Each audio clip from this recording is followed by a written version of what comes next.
This is a production of SDPB.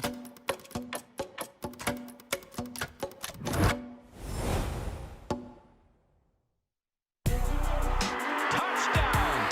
This is for a state championship. Oh, drug kick, and it's good! There's going to be some highlights coming off of this. The short-range jumper. Edging out in lane 4, the top seed. This South Dakota High School State Championship event is conducted under the direction of the South Dakota High School Activities Association.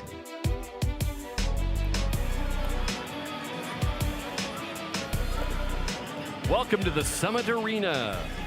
The Summit Arena here at the Monument in Rapid City, the site of the South Dakota High School Boys Basketball Tournament. We're in the Class A side of town. The Double A's are also being held here at the Rushmore Plaza Civic Center site, which is right next to the monument. And it's been a busy 3 days, or going to be a very busy third day. And I'm Craig Maddock. He is Nate Kading. And Nate, even though we're in the third day of the tournament, we got the championship coming up later, still a few things to play for these teams that are playing this afternoon. Yeah, we got two teams out in front of us warming up that both had some epic finishes to their first consolation game yesterday. A double overtime thriller with Groton area, and then a back and forth game with Stanley County and Cheyenne Eagle Butte down the stretch. And you oftentimes talk, there's not a lot of teams that can finish their season on a win, and these two teams have a chance to do so this afternoon. Here's what will happen here this afternoon. Groton area and Stanley County coming up in just a moment, and then the consolation championship between St. Thomas More and Cheyenne Eagle Butte. And then 6 o'clock Central, 5 Mountain. We'll get things going with the third place match. Hamlin and Clark Willow Lake. And the top two teams in Class A, they've been pretty much 1-2 all season long. West Central is undefeated. Sioux Falls Christian with 1 loss, and who was that loss to? West Central. Should be a fun one coming up later on. Our 7th place match coming up first. Let's take a look at the teams as Stanley County making their 3rd appearance at the State Boys Basketball Tournament. First time, though, that Stanley County has been here since 1997. Stanley County was 3rd when they were here last in 1997. The First Dakota Bank starting lineups for Stanley County. In this Stanley County Buffaloes team, led by number 5, Eddie Duffy, the 6'2" junior, went for 15 last night. His sidekick, number 11, Paxton Deal. They're joined in the starting lineup. Brendan Bothwell, Tegan Bright tag, and the big fella inside, 6'8" senior, Trevor Caldwell. And the Buffaloes are led by Coach Joey Fisher. Stanley County alum. Like the tie today, and the coach. Looking good. And he's still here. He's not in a hospital with his pregnant wife. Who's 38 weeks long. They got 1 more day to wait. And they'll take on Groton area. The Tigers making their 12th appearance to the tournament. 3rd straight year that Groton area has been here. And let's look at the First Dakota National Bank starting lineups for the Tigers. Can see 4 seniors. Number 1, Keegan Tracy. The lone sophomore, 3, Carson Zach, who's had a heck of a tournament, 26 last night. Ryder Johnson also had 26, 6'5" senior, going on to Dakota Wesleyan. On the interior, Becker Bozma, and number 30, 6'7" senior, Gage Sipple. And you can see the leader of the Groton area Tigers, Greg Kelson.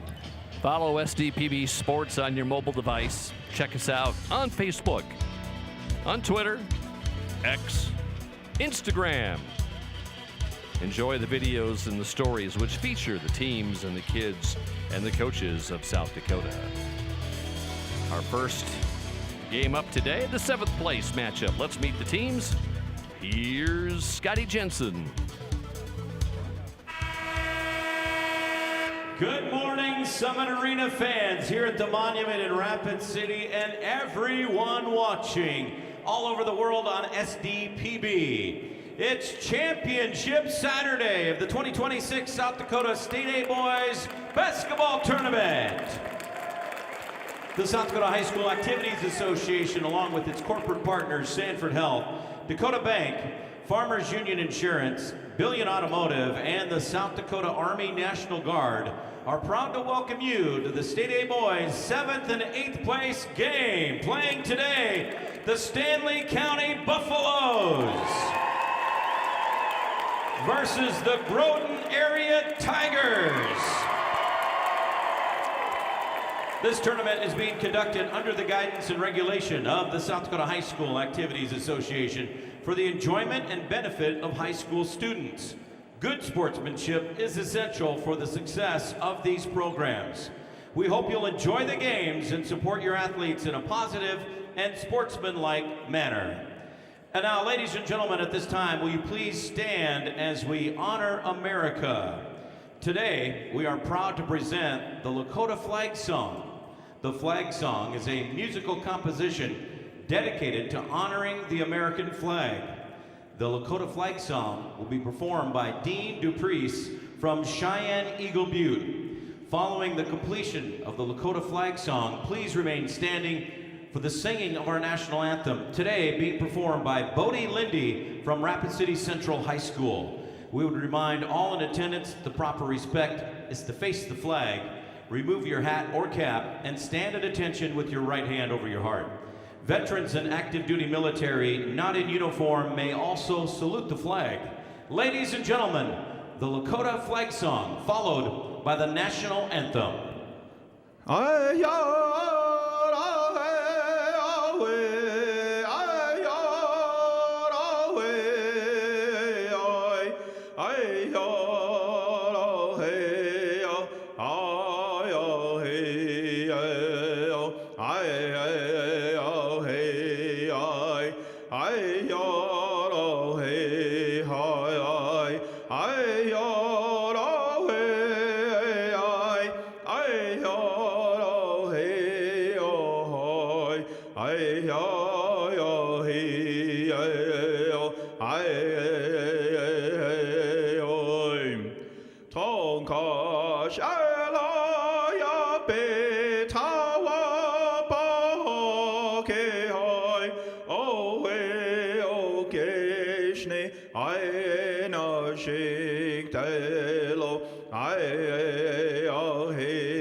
Thank you, Bodie Lindy and Dean Duprice. This year, ladies and gentlemen, in partnership with the South Dakota High School Activities Association, the participating School to Boys State A tournament, and the officials of the tournament, we're proud to introduce the Junior Official Program. We appreciate the willingness of our officials to take part in this initiative and mentor younger individuals who have an interest in officiating.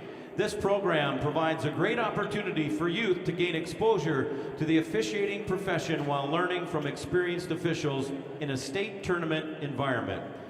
Today, we are proud to welcome our junior official for our first game. He is Micah Kraus from Groton area. Your officials for today's 7th and 8th place game. The referees, Joe Beeler. The umpires are John Bohr and Chris Long. Introducing the head coach for the Stanley County Buffaloes, Joey Fisher. And the head coach for the Groton Area Tigers, Greg Kelson.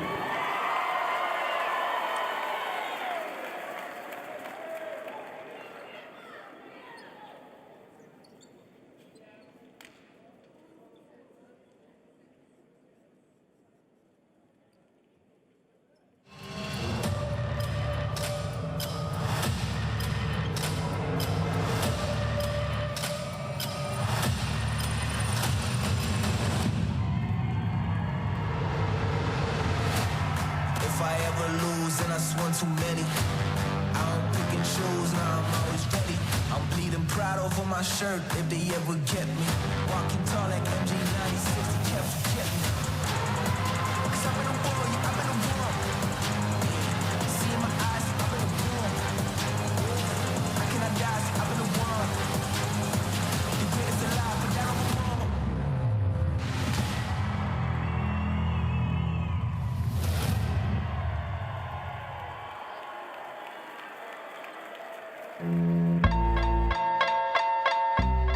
And now, ladies and gentlemen, introducing the Channel Seed alternating starting lineup. First for the Buffaloes at guard, a 5'8" senior, number 4, Brendan Bockwell. For the Tigers at guard, a 6' senior, number 1, Keegan Tracy. For the Buffaloes at guard, a 6'2" junior, number 5, Eddie Duffy. For the Tigers at guard, a 6' sophomore, number 3, Carson Zach. For the Buffaloes at guard, a 6' senior, number 11, Paxton Deal. For the Tigers at forward, 6'5", senior, number 5, Becker Bosma. For the Buffaloes at forward, a 6'4", senior, number 24, Tegan Breiteg. For the Tigers at guard, a 6'5", senior, number 4, Ryder Johnson. And for the Buffaloes at center, a 6'8" senior, number 40, Trevor Caldwell.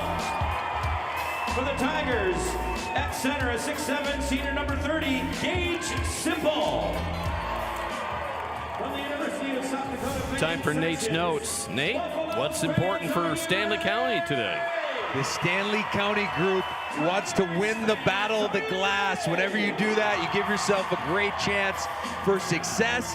Their main two guys, Paxton Deal, Eddie Duffy, they've yet to have both those guys reach their season averages in the same games. Groton area needs to defend those two, especially from the three-point line, and utilize Gage Sipple and Bosma. Two guys that this Stanley County team probably can't match up for man, especially when they go into their bench. Breiteg and Sipple will jump. Here's Joe Beeler, our referee. Get the tip going.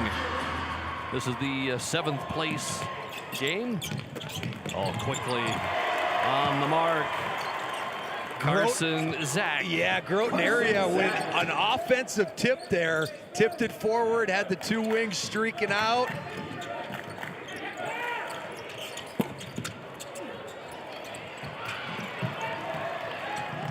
That was Johnson up to Tracy. And a quick timeout going to be taken by Joey Fisher. And Stanley County, the coach, not liking the defense on the first 2 possessions. Anytime you give up 2 uncontested layups to start off a ball game, your coach isn't going to be very pleased. And Coach Fisher is refocusing his group. As we talked about, they had that offensive tip, and then there was just a run out. Whenever you're shooting, you always got to have conversion defense. A lot of teams will send a guy back to half court, right on the lift of the shot. Right there, they had nobody rotating back.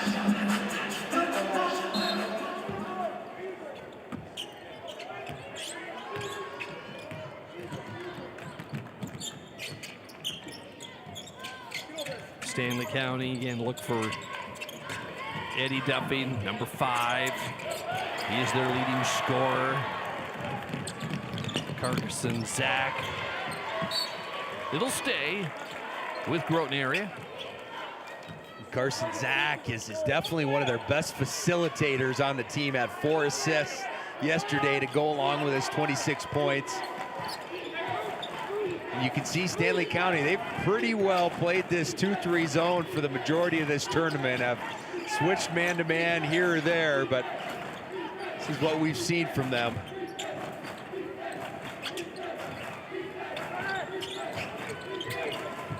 The lob! Oh. It's pretty good execution right there. Pin the inside or middle guy and pin that outside wing and throw it up. Paxton Deal, second leading scorer on this squad for Stanley County, on the board.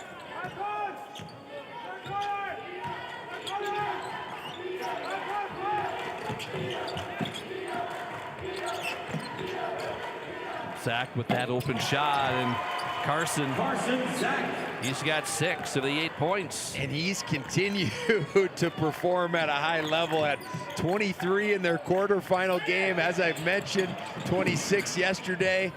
Paxton Deal. I think Bosma might have taken a shot in the nose. Kind of dazed a little bit as he walks down to the low block. Tried to run that same action, loop that strong side guard, get a ball screen. Johnson, Ryder, number 1 on the team in 3-point shots made. And he really had it cooking yesterday, 6 of 11 from 3. Johnson. Tight pass. And with the jump ball, it will go with the Buffaloes.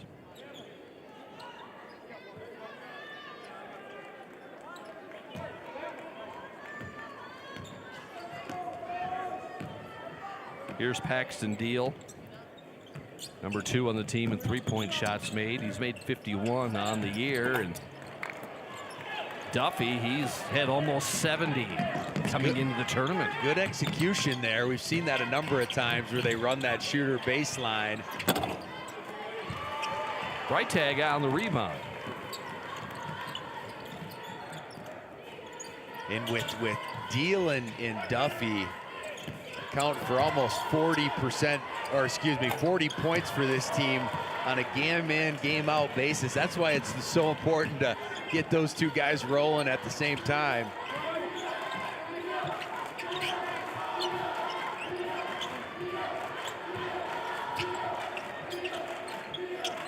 Tigers involved with that double overtime game yesterday. Simple. And there the Buffaloes went man-to-man. They isolated that ball screen. No help, no tag coming from that weak side.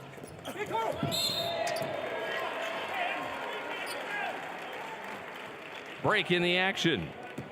Glad to have you with us here today all across South Dakota. We're playing the 7th place game of the State A Boys basketball tournament in Rapid City. You kept us fed through tough times. And despite rising business costs, you keep doing what you love because you know you're making a difference. No matter the challenges, we're here to help you navigate the highs and lows to grow your business, to improve your land, or to buy new equipment. We all rely on you, and we're just happy to return the favor. Go with Allies. Go with trust. Go with Dakota Bank.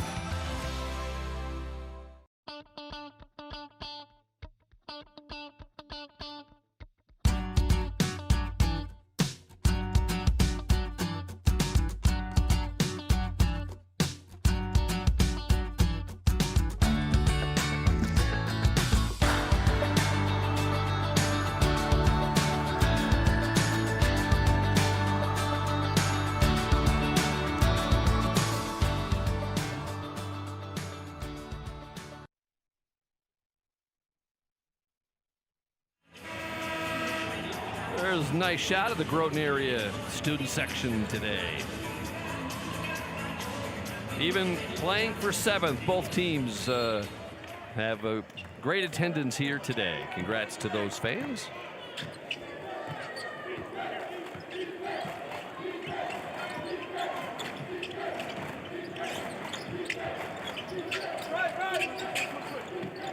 Same action as what we saw, and there they go, a little ball screen, back screen.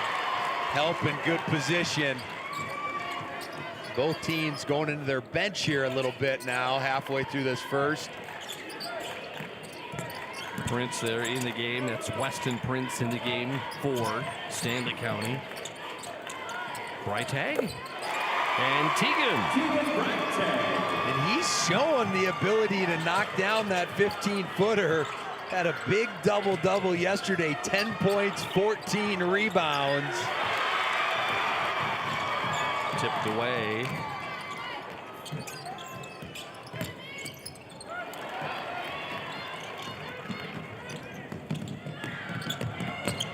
That's Zach. And Carson Zach with 4 baskets in the game. You can see just the smooth operator there with that baseline pull-up. Carson Bourne also back, is in the game for Stanley County, coming off the bench. Bourne and Prince getting some quality minutes in this tournament. That's Schwann in for the Tigers to Tracy. Keegan Tracy. Those transition opportunities right there. Groton area getting a lot done right at the paint. 10 points in the paint already out of their 17. Breitag going up against Sipple. Sipple is 6'7". Breitag 6'4".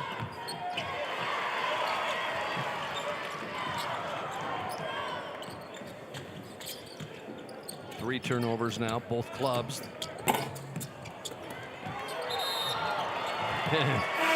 Carson Zach lands that one out of bounds. Also, Jaden Schwann. Now Buffalo's coming in with Jack Deal is in. Bothwell reporting in. Yeah, Coach Jack's Fisher. Hofteaser. Yeah, going pretty deep into his bench here, trying to keep the guys fresh on the third day. Maybe doesn't love what he's seeing to start off with here. Yeah, and Eddie Duffy's had just a few really good looks, and those runouts right now are. Keegan Tracy. He's got 3 buckets. Zach has 4 baskets. Jack Deal coming the other way with his first 2. That floor balance is just so important for Stanley County. Transition defense and Keegan Tracy. First tray today. He's had the second one of the tournament. Yeah, 1 of 2 yesterday. 0 of 3 on Thursday from out there. Now Groton area. Back a little 2-3 zone themselves.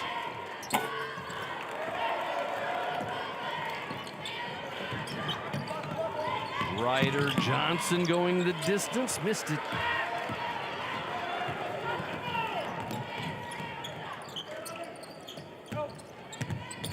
And that goes off the foot of Jack Deal. Subs above teams, Easton Weber for the Tigers.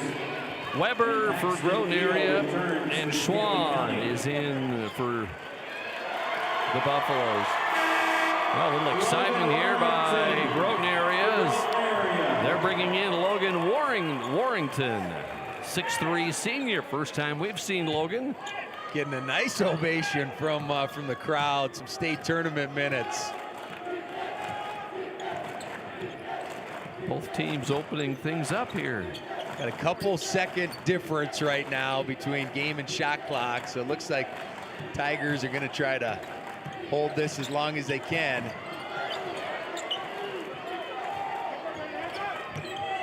Well, Bothwell will pick up the foul. And the Buffaloes still actually, that's only going to be their second team foul, so they actually have 2 more fouls to give here if they want to take them on the drive.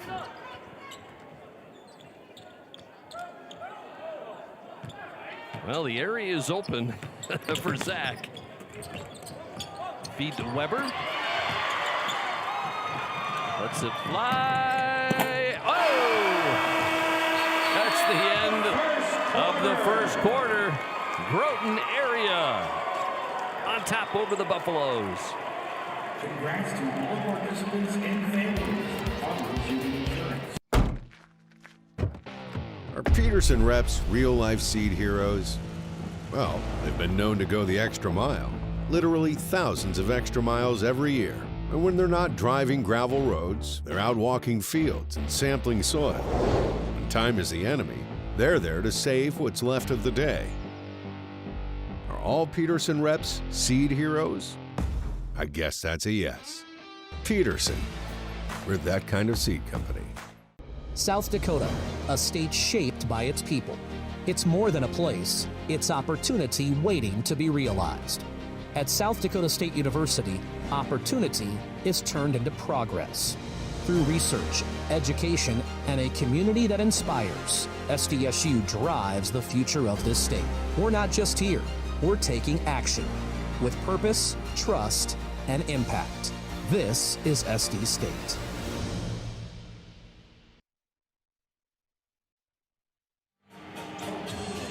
I'm Craig Maddock along with Nate Kading and the men and women of SDPB. Thanks for being with us today. It is Championship Saturday. This Groton team only missed 2 shots in that first quarter. 10 of 12 from the floor. Whether it was operating against the man or the zone, they were pretty well getting, or in transition. Pretty much anything they wanted. The kick to Tracy. Rebound by Caldwell. And it will stay with the Buffaloes. Gage Sipple returns. Sipple back in for Groton area. Warrington going out.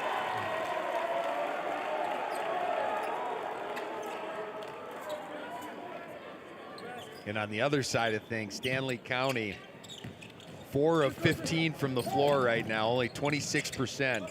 Eddie Duffy, 0 of 6, hasn't been able to get himself going. He had a nice game yesterday with 15. Thursday he had 2 of 15. He's always probably the number 1, certainly him and Paxton Deal on everyone's scouting reports. And so offensively, it'll be tough to operate that at times, but there Deal gets some space. 7 for Deal.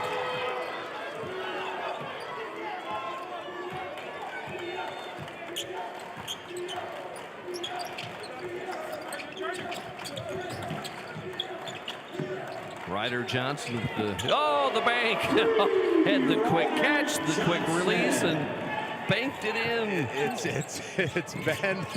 It's been one of those halves right now defensively for the Buffaloes. Already. And things are going really well for the Tigers. Got Groton area with 3 baskets beyond the arc already here in the first half. Stanley County with 1.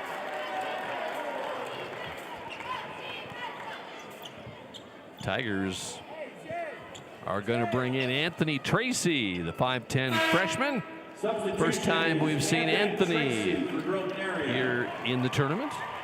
Yeah, getting some different guys, some minutes at this stage, and in the case of Anthony Tracy, only being a freshman, he's going to continue to be a part of this program and probably a big part of it if they trying to continue to see them at the state tournament.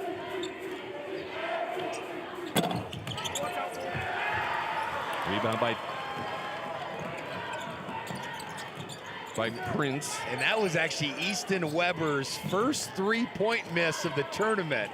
3 of 3 on Thursday, 1 of 1 yesterday.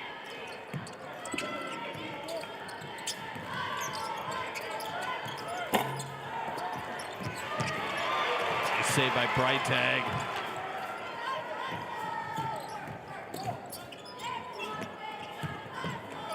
Breitag up over Johnson.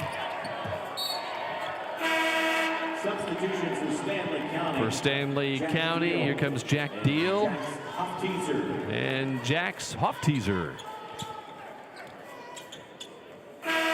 You love the effort that Breitag plays with. We talked about the 14 rebounds he had yesterday. See him being a force inside, even right there. A little shy on the finish, but he had 6 offensive rebounds yesterday.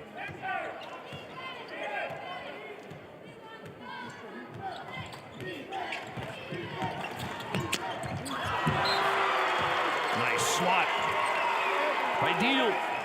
We've seen that fake handoff read by Carson Zach a couple times, and there he actually had some space, but as he brought that ball back, Deal was able to recover and make a play. Sipple with his second basket. Just a good timing play. Yeah, just a quick pin in right there, and they lobbed it up over the top.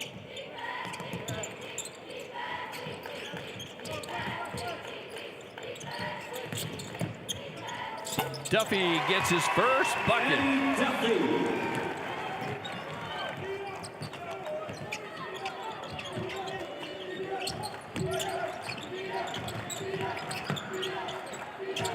This is Weber.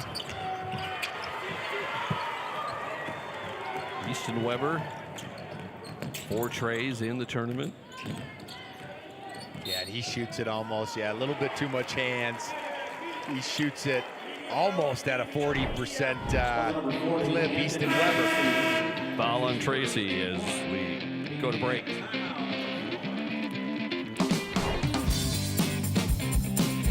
Protecting crops. Agronomy Plus in Mitchell, Rock Creek in Howard, and Valley Station in Armour provide agronomy services, fertilizer products, and crop analysis systems, including Agronomy 365. This system helps manage your field's performance, supporting small-town communities while hiring and training local youth. Agronomy Plus in Mitchell, Rock Creek in Howard, and Valley Station in Armour, serving area producers and their communities. Is it the competition that keeps bringing you back? The long-standing rivalries? Or is it seeing friends again and cheering on your favorite team? At First Dakota, we're here for all of it. We appreciate the fans, the players, the coaches and officials, the concessions crew. The shared community experience is part of what makes life here great. And we're here for all of it. See you at the game.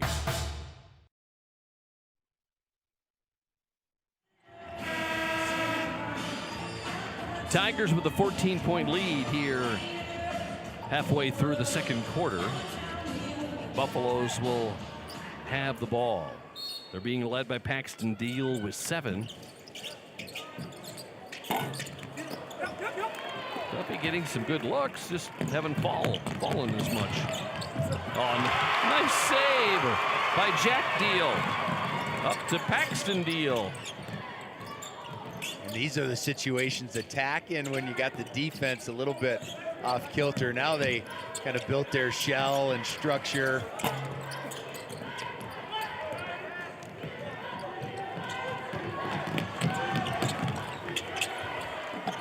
Oh, Yeah, it's going to stay with the Tigers.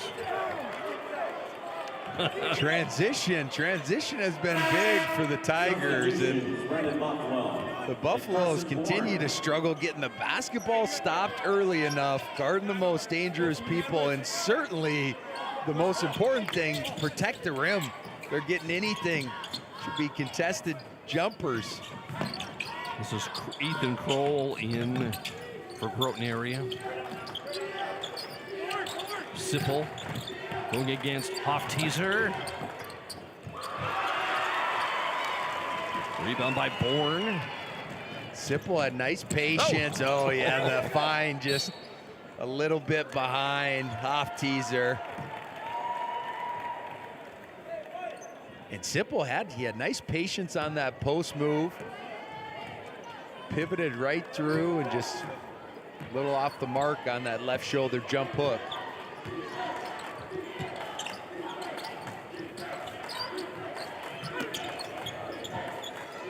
We see the Groton area team go into this shin accident out of Princeton a lot, where they move their big man up to that free throw line and they're running back screens and flare screens.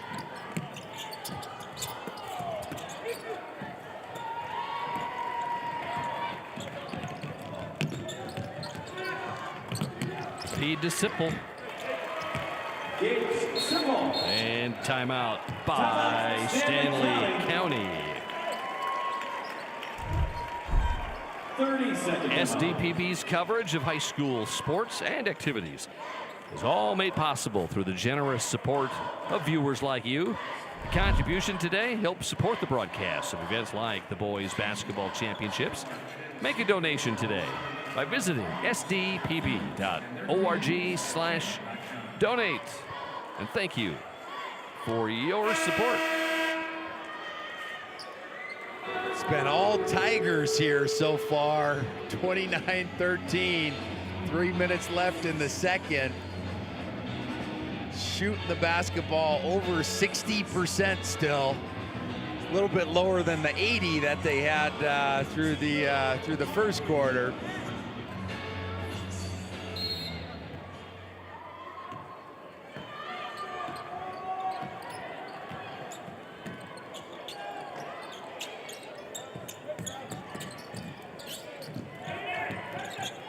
See Groton, they'll switch, especially when it doesn't involve Sipple. The other four are pretty like, and they're Duffy. Gets one to go from deep, was 0 of 4 previously, now 1 of 5 from out there.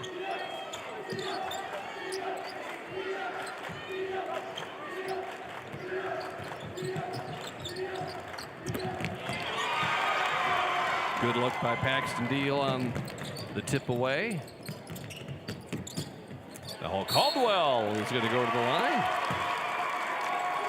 Trevor will make his first trip to the line. It was a nice baseline drive right there from Bothwell. Drops it off to Caldwell.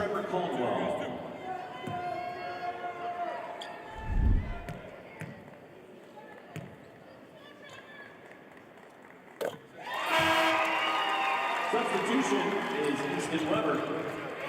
In for Groton area, here comes Easton Weber. And the big fella is only a 46% foul shooter coming into the tournament. Yesterday was 1 of 2. Gets both of them to drop. Keegan Tracy. That percentage is going up.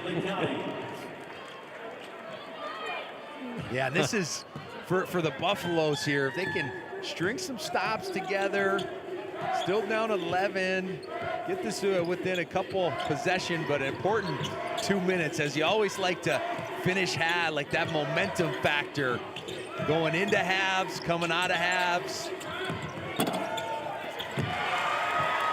Caldwell with the board.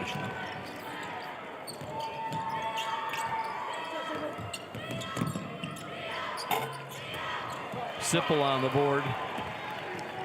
Duffy's just been right on with a couple of his threes, pull-ups, and there Johnson. That's his third of the game. continuing on where he left off yesterday. He's got, what, 10 now for the tournament from beyond the arc.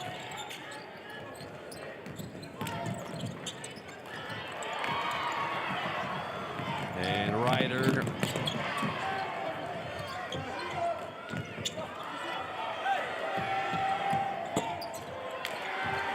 It was almost maybe a little too open on that one. With it's a good quick ball reversal.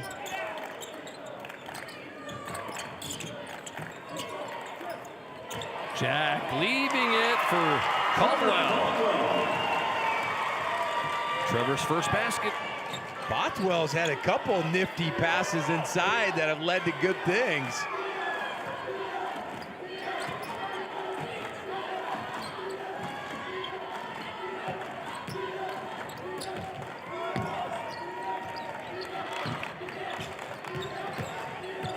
Zach.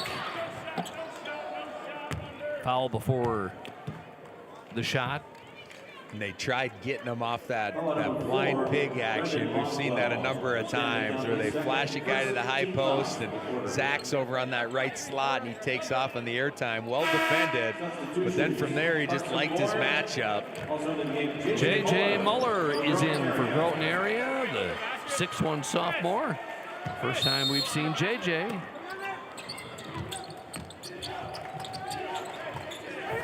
There's J.J.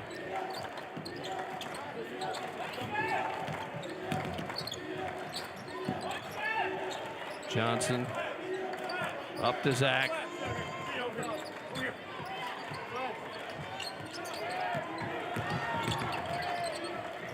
And he fouled by Carson Bourne. For Bourne, that's his first. And it will be at the line. Carson Zach. This will be the first free throw of the game for Groton area.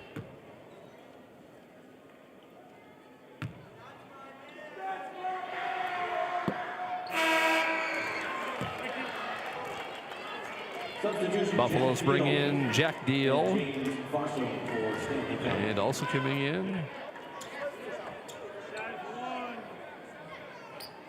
for Stanley County, Duffy back in. James Fosheim is in. Still have 6.9 seconds here. Plenty of time to race this up the floor.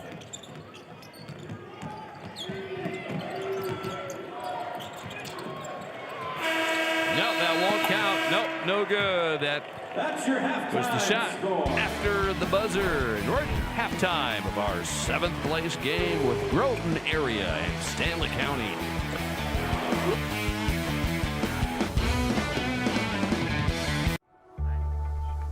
As much as you have accomplished, there are times you'd rather not go it alone.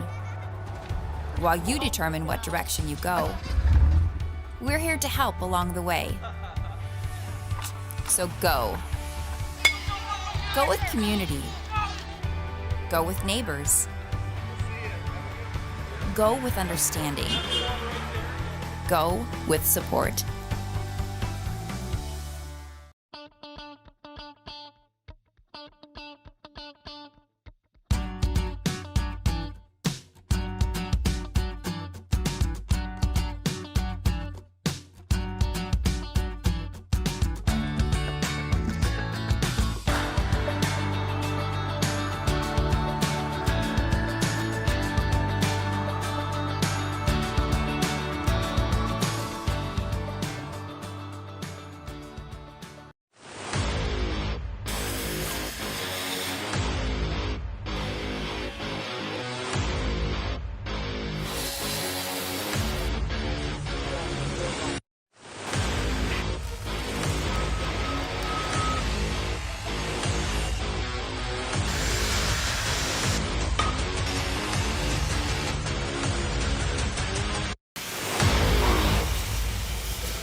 Reading opens every door to learning, opportunity, and understanding. The South Dakota Department of Education is strengthening literacy outcomes for students across our state, helping educators connect classroom instruction to the science of how children learn to read and write. Through professional support and shared resources, schools are building strong foundation in literacy for every learner. South Dakota Department of Education, learning, leadership, service.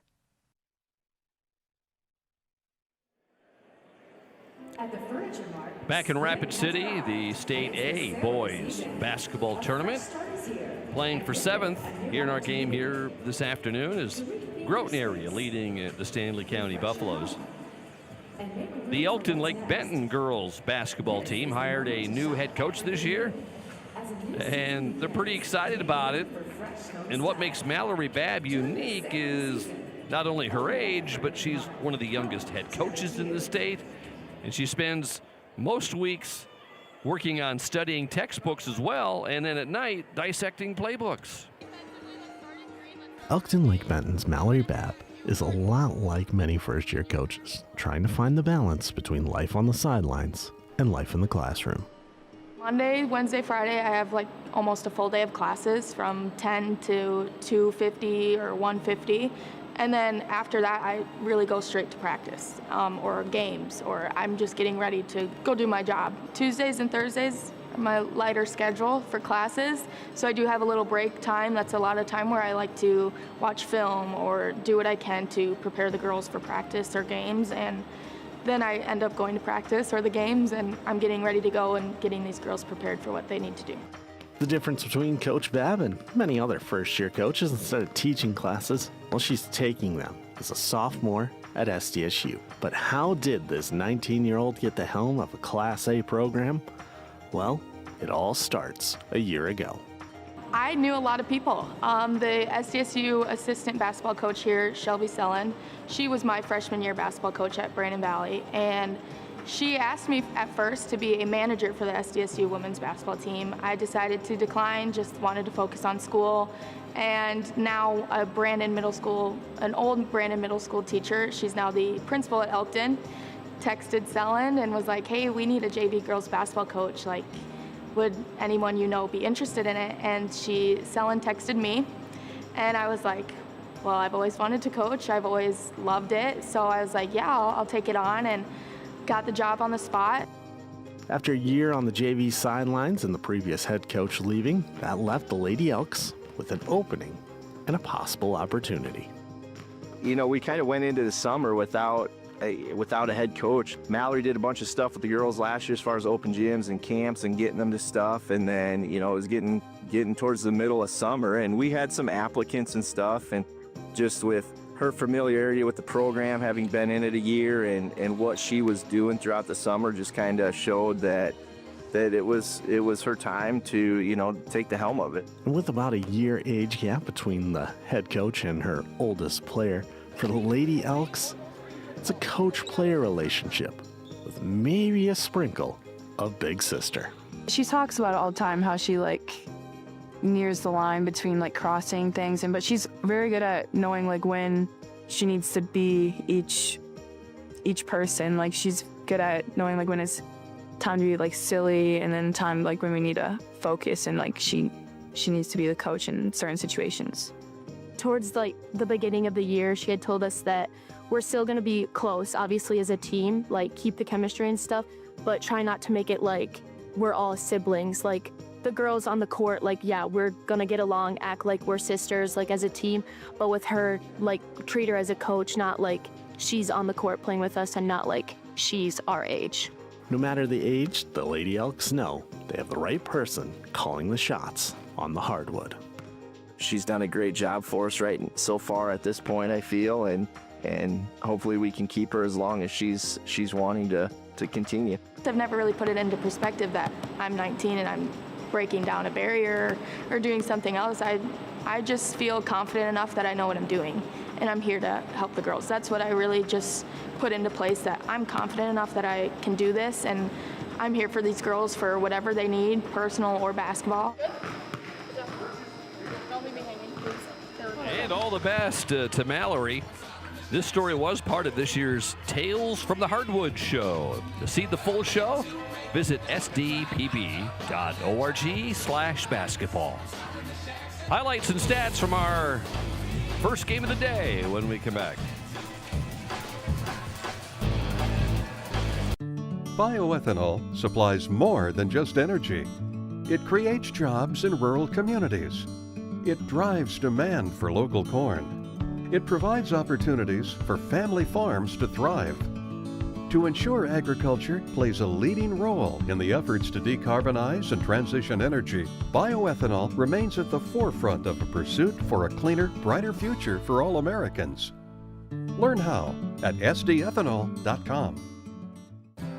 Creating a legacy means different things to everyone. For us, it's about family, watching my daughter follow in my footsteps, passing the farm onto her, and working side by side every day. It's about building something that lasts. Agtegra Cooperative has been by our side through it all, supporting us from one generation to the next. Agtegra Cooperative, legacy rich, future focused for generations to come. Powering the possibilities of tomorrow starts today. For our homes, our farms, our businesses. That's why our Touchstone Energy Cooperative continually plans for the future by utilizing and sourcing safe, reliable power for the next generation. So we can power possibilities long into the future. Touchstone Energy Cooperatives, powering possibilities.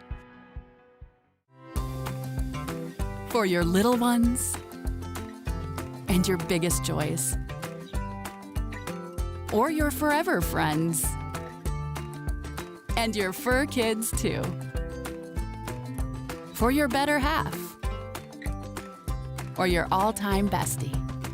For the reasons you smile, there's coverage. With dental and vision insurance from Delta Dental of South Dakota and Delta Vision.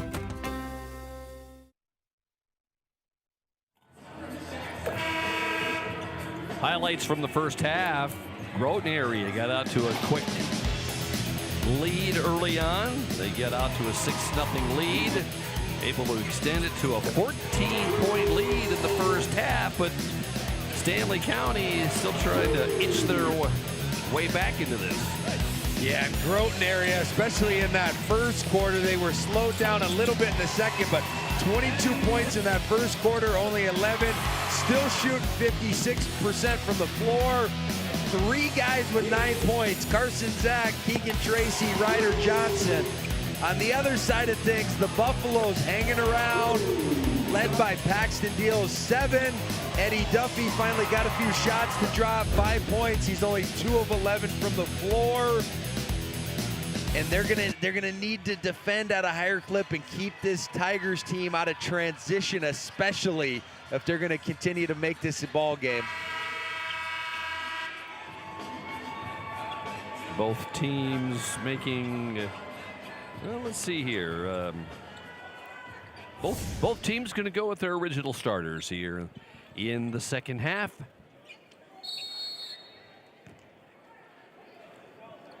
Both teams with a nice load of seniors that finishing up their careers today.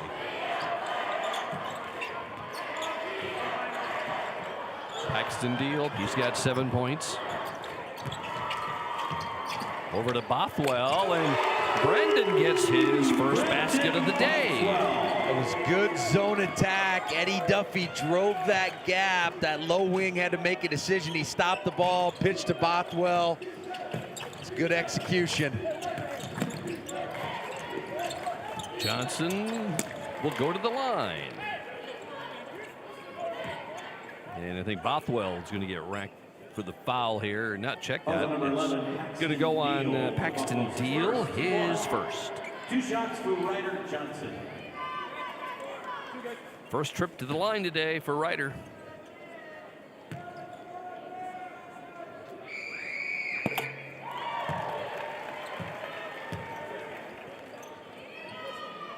Ryder now shooting 50% from the free throw line here in the tournament.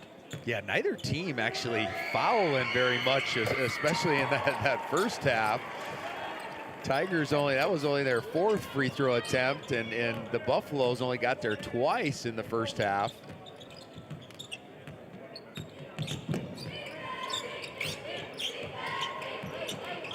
Now you can see Groton just back in that man-to-man, but they'll switch like screens. It's deflected, so okay, going to secure it. Blocked by Zach. And Zach with the rebound. This is where Groton area has been really tough.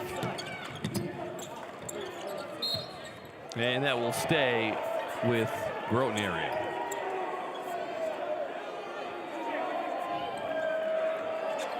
The transition game, whether it's been runouts or whether it's attacks as the refs confer, yeah, they're gonna switch this call.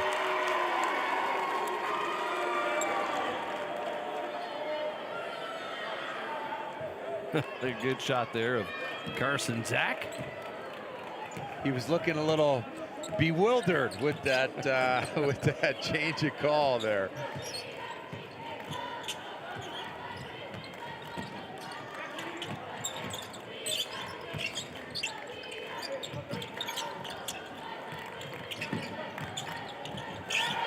Bothwell. Taken by Bozma. Nice pass to Tracy.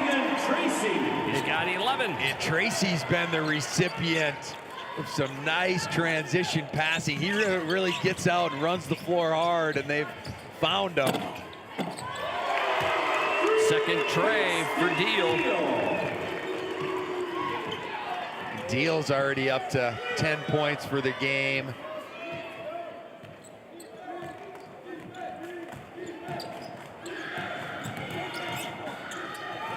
Ryder Johnson with 13.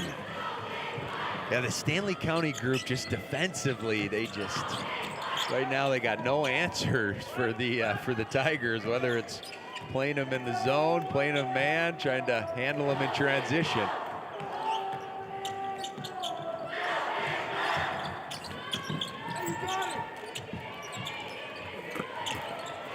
Oh, Caldwell. Oh, blocked by Sipple.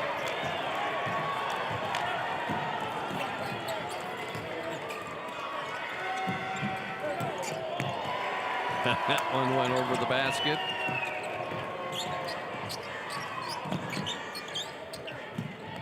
Duffy. Pace has picked up a little bit here, Nate.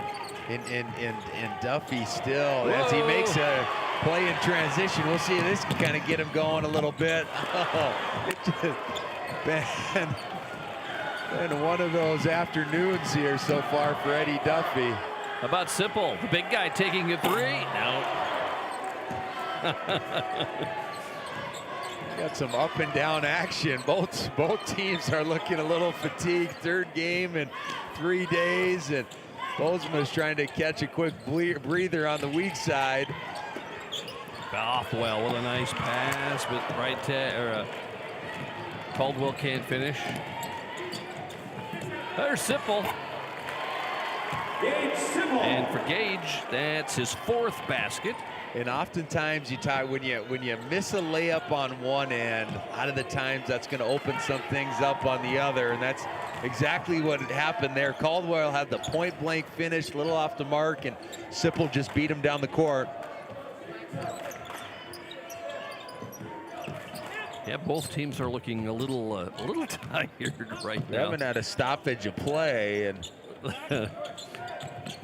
need their second wind here of this game. Shot clock winding down. Nice. Staying with it is Duffy.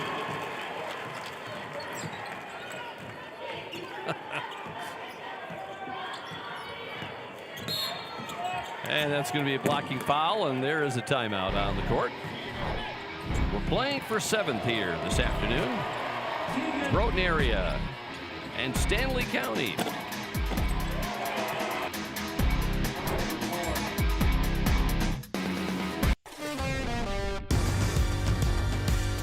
You're committed to building relationships, to exceeding expectations, to serving your community. Your financial partner should share your vision and your values. For 130 years, we've stood by South Dakotans. We've been there, we'll be there. Convenient, connected, committed. Bank West, member FDIC. South Dakota, a state shaped by its people. It's more than a place, it's opportunity waiting to be realized. At South Dakota State University, opportunity is turned into progress.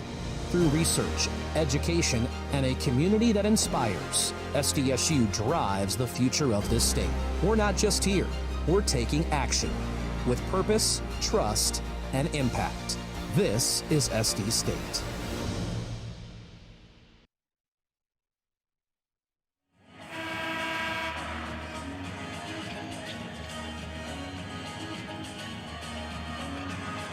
Stanley County scored 8 points in this third quarter. Groton area also 8 points.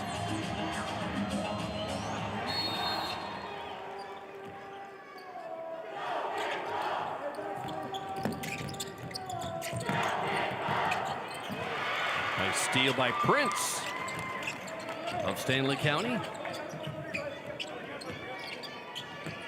Oh, here's a steal by Zach. And for Zach, he's got 11 on the day.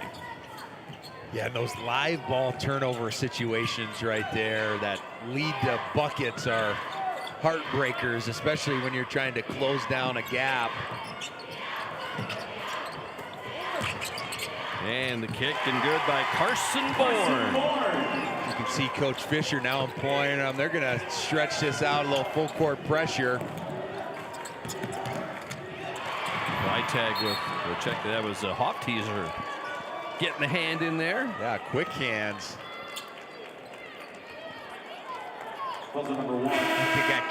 Keegan Tracy with the Hofteaser with the quick hands, and then as Keegan Tracy was diving on the floor, Prince had beat him to that one. Keegan Tracy with his first foul.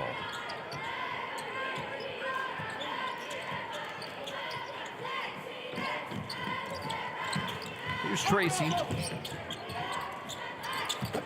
Oh, back Paxton Deal.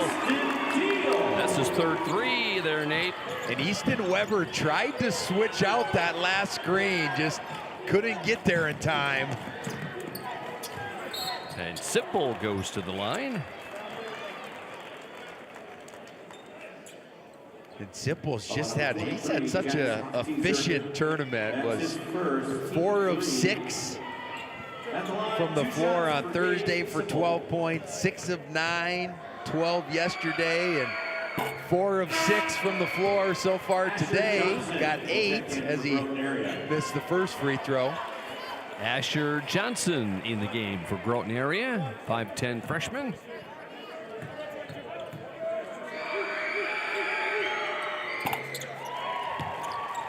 Nine for Sipple. Yeah, we've seen some different bodies today, especially from this Groton Tiger team.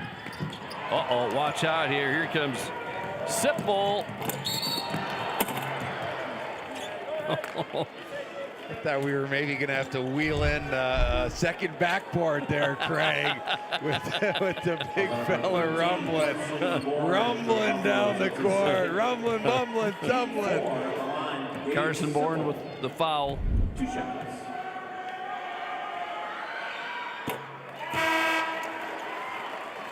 Here comes Jack Deal for Stanley County.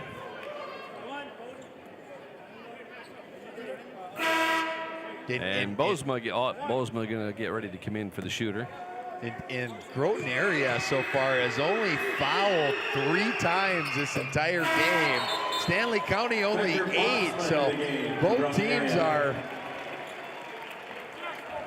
playing some good defense without out fouling. Well, I guess I'm not sure yeah, if we can say if it's good. Yeah, if it's good or not. But Groton area shooting 56% from the floor. Stanley County only 35, so they're being made to work a little bit more. Jack Deal trying to feed Tracy. It will be Tiger ball.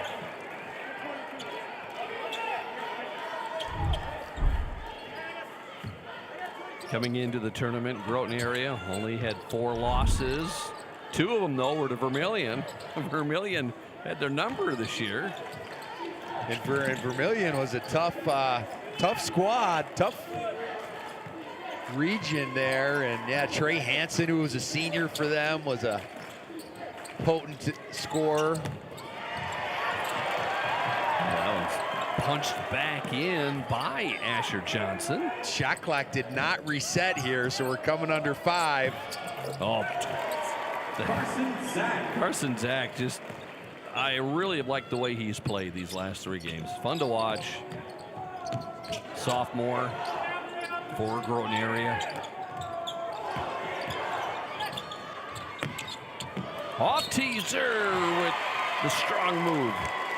It's a nice up and under right there from Hofteaser that got Bozma on his feet. Tucker Bosma is second.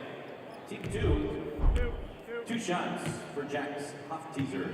Only the 3rd free throw of the game for the Buffaloes. First time here in the second half. Changes from both clubs. Paxton Deal and Brendan Bothwell for Stanley County.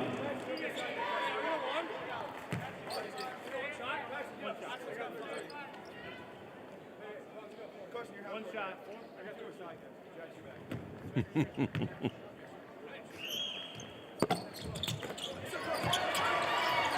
Good rebound by Bourne.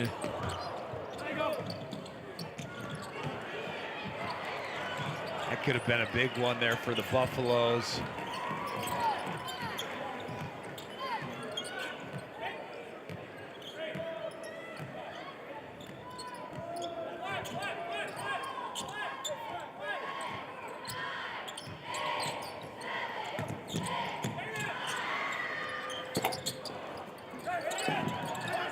And won't go. Done with 3 here in our 7th place match. Tigers and the Buffaloes, their first meeting of the season. Lake Area Technical College provides hands-on learning and practical experience in real-world environments. Prepare for a career right out of school from the moment you step on campus for an education that can really be put to work. Lake Area Tech is the start of something new. Are Peterson reps real-life seed heroes? Well, they've been known to go the extra mile. Literally thousands of extra miles every year. And when they're not driving gravel roads, they're out walking fields and sampling soil. When time is the enemy, they're there to save what's left of the day. Are all Peterson reps seed heroes? I guess that's a yes. Peterson, we're that kind of seed company. Stanley County Buffaloes have made the state tournament just 3 times. You know, this year, and of course back in 1978 and 1997. And senior Paxton Deal shared with us the connection to both of those teams. It's crazy because, you know, like my uncle was on that 97 team, and it's like that was a long time ago. So it's crazy that we're here. So, you know, in the 70s too when we made it, I had some relatives on that team too. So, you know, it's great because it's just a big family thing and it's nice. I think the team's mentality was like play hard, you know, like every possession, like balls on the ground, go get it. Like that's our mentality every possession. So, you know, that's what it's been the whole season. It's been a lifelong goal and we got here and it's amazing. Great words from Paxton. And what an accomplishment for this Buffalo team as a guy we were just talking about. This is 4-3. Yeah, just to be able to get to this stage, and certainly been playing some really high-level competition as you'd expect at a state tournament, and hasn't maybe went how they would have liked from a win-loss perspective, but it's a special deal. Duffy just takes it away and goes the other way.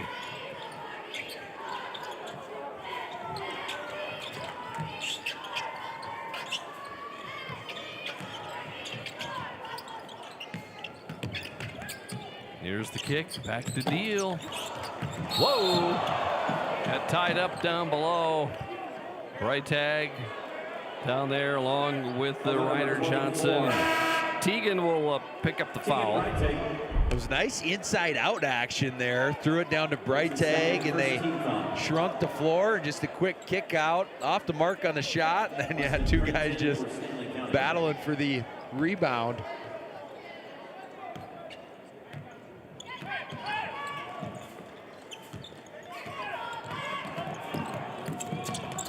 And after the big first quarter, this game has pretty well stayed. You know, Stanley County got scored 22-8, and then they outscored Groton by 1 in the second, and then Groton got them by 1, but it's been pretty evened up minus that first quarter. That's going to stay with the Tigers.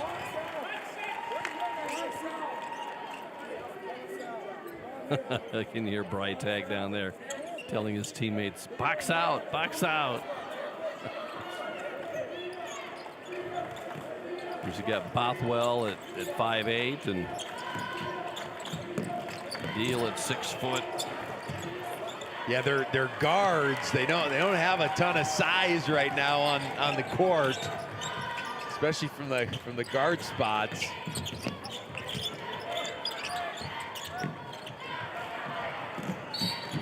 And it will stay with the Buffaloes. I think Carson Zach had stepped out of bounds.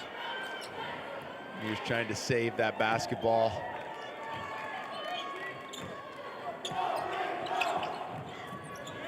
Oh, steal by Tracy. Oh, reverse! Oh, what a nice reverse by the senior. And Tracy is now their leading scorer, up to 15. 7 of 10 from the floor. Timeout, Stanley County. Timeout on the court. Timeout taken by Stanley County. For over 55 years, Muth Electric has been powering progress across the Midwest. Our team of professionals deliver electrical solutions with innovation and safety at the core. We work with purpose, knowing that each project contributes to something bigger. Muth Electric, a partner in building a brighter future since 1970. Your Great Plains Case IH dealers know that hard work starts early, in the field and on the field or the court. Dedication, teamwork, pride, the values driving farmers also powers South Dakota athletes. Growing crops or growing champions, it takes the same drive to succeed. Your local Great Plains Case IH dealers know the future is built by showing up day after day, ready to work, ready to win. Great Plains Case IH dealers, supporting schools, athletes, and the communities we grow.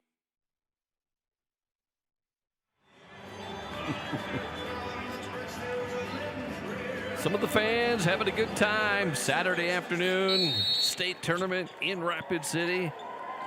Season coming to an end after today for these squads.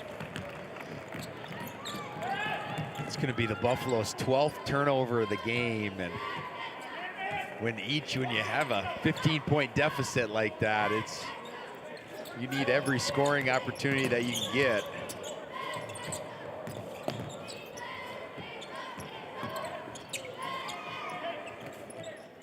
Johnson.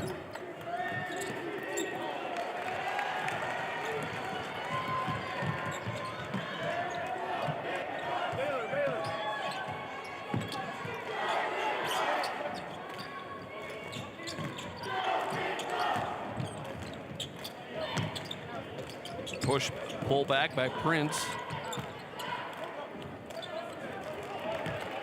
You just see the attention that they Paid to both Deal and Duffy. They switched out that down screen. As soon as Duffy attacked that gap, help defender was right there.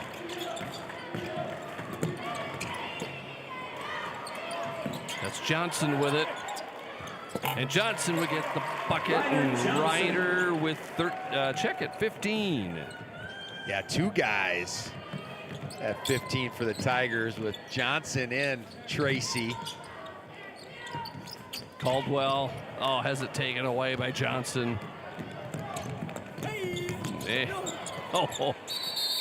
it's going to be a jump ball. And we'll take a break here in Rapid City.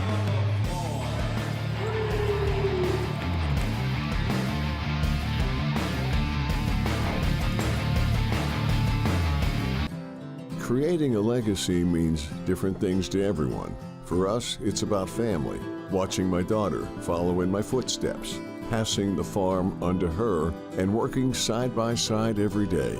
It's about building something that lasts. Agtegra Cooperative has been by our side through it all, supporting us from one generation to the next. Agtegra Cooperative, legacy rich, future focused for generations to come.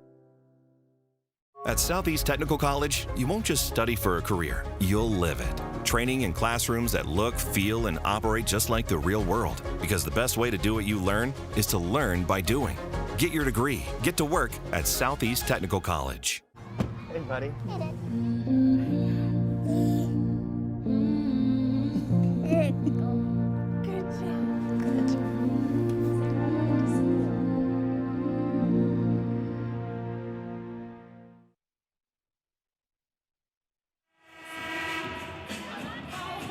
Players are working their way through this one. They all look a little tired here today there, Nate.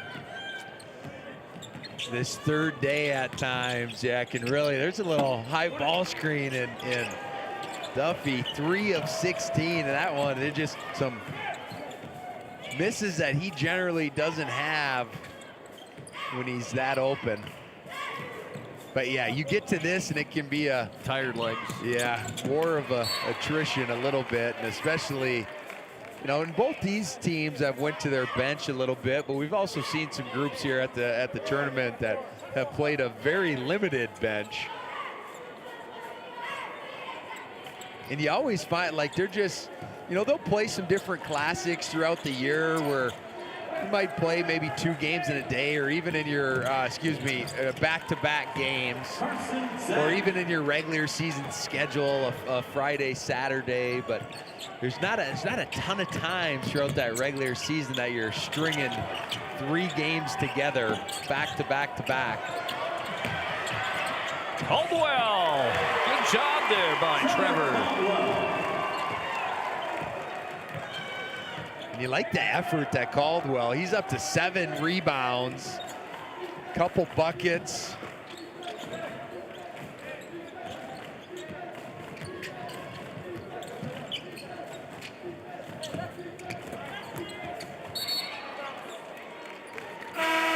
Substitutions.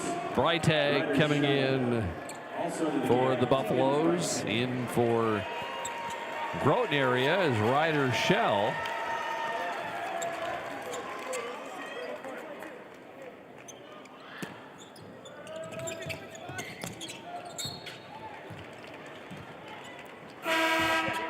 Ryder Johnson back in. Becker Bozema back in. 6 seniors on this Groton area Tiger roster with Keegan Tracy and Ryder Johnson, Becker Bozema, Jaden Swan, Gage Sipple, and Logan Warrington. And it's been a group, as we've talked about, been a consistent presence at the state tournament over these last few years. Blocking foul. Ryder Johnson will play at DWU next year. Keegan Tracy will attend Northwestern, play basketball. Number 4, Brendan Bothwell. Bothwell's 4th foul.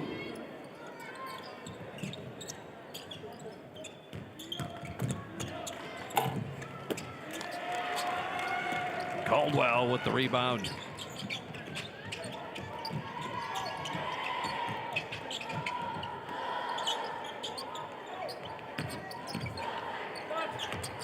There's Tegan Breitag. Breitag with the bucket. And really, it's just been one team has shot 50% in the Groton Area Tigers. Both teams relatively, so they both have 13 turnovers on the game. Number 12. Rebounding battle favors the Tigers a little bit, but simply just came down to finishing plays and the quality and the percentages plays that this Tiger team was getting. A lot in transition, a lot at the rim. 30 points in the paint versus only 16 from Stanley County.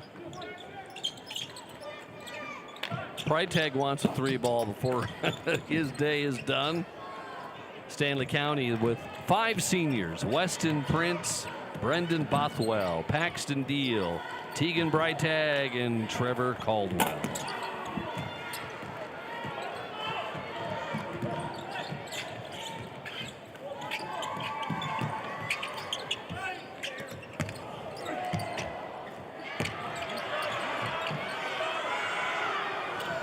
Up Look and down out. the leg. Simple with the dunk.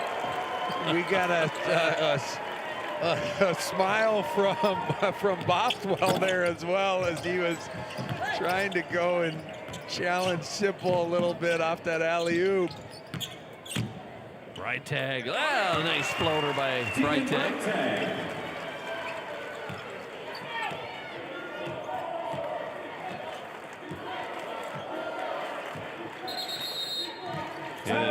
Timeout by Tigers. Coach 30 Kelson. Second timeout. How about a hand for the seniors for both Carson. teams, ladies and gentlemen. Zach coming in at the floater, and we've seen the big man hanging from the rim a couple times this tournament.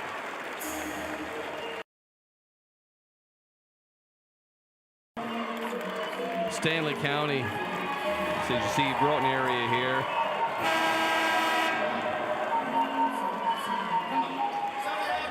Giving a little honor to all the seniors.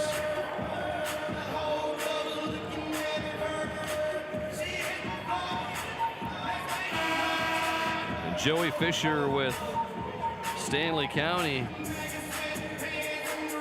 He graduated from Stanley County in 2019. Started coaching out of the high school and the middle school level, and then this group of seniors for Joey Fisher is actually the first group that he ever coached when they were 6th graders. And you just see the bond between coaching staffs and players, and you put so much into these seasons and their journeys. There's highs, there's lows. A lot of blood, sweat, and tears shared. And you just sense that in moments like this.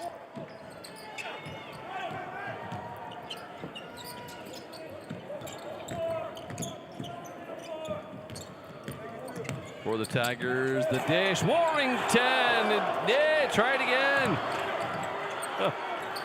He's one of the seniors out there. For the Tigers, there's Warrington. The kick to Schwann, and 3 ball for the Tigers. Guys coming off the bench and in the scoring column. Now it's Stanley County's turn here. Let's get somebody in the scoring column here before it's over. Bothwell, long 3, and they're ending with all 5 seniors out on the court together.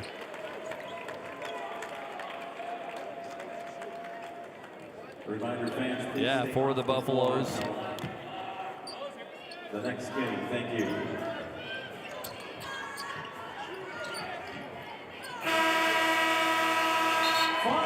And it is Groton Area getting the win here for 7th place, 61-43. We've got more coming from, oh, that's right, the award ceremony is coming up. Thank you. And this Tigers team jumped off to a quick start in that first quarter and continued on. It was a pretty balanced scoring affair throughout the rest, but creating that 14-point lead early and getting out in transition, really attacking the rim. Only took 16 threes on the game, made 5 of them, but had a lot of effectiveness in transition and attacking that basket.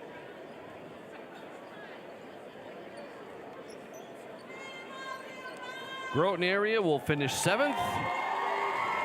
Their 3rd straight appearance to the boys basketball tournament, their 12th overall. And we'll join Scotty Jensen with the award ceremony.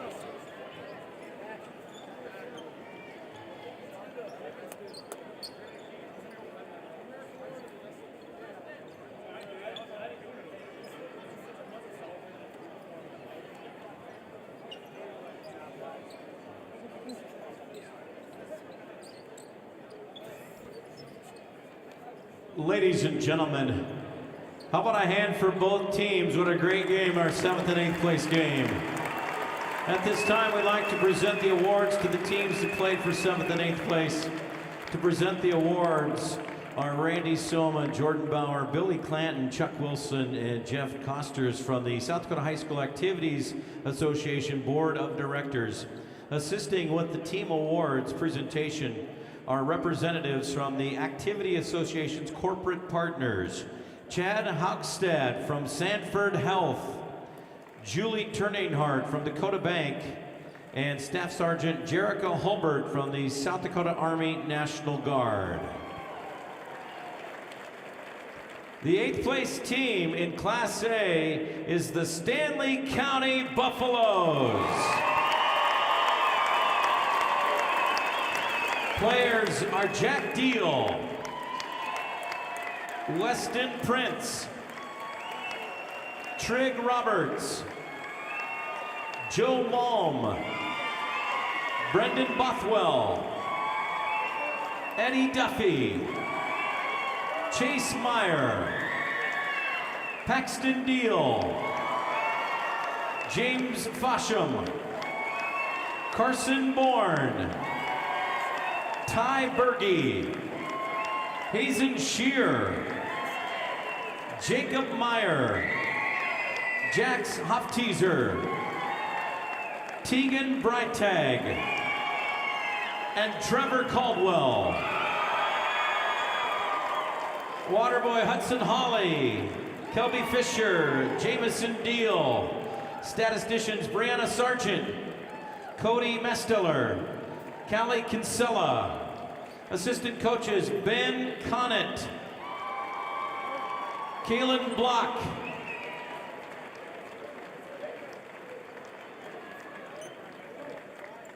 accepting the 8th place trophy in Class A for the Stanley County Buffaloes. Congratulations, Joey Fisher.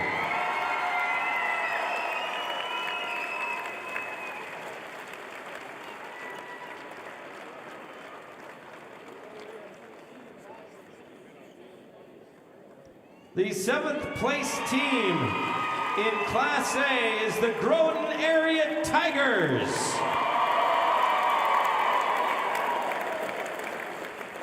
Players are Keegan Tracy, Carson Zach, Ryder Johnson, Becker Bosma,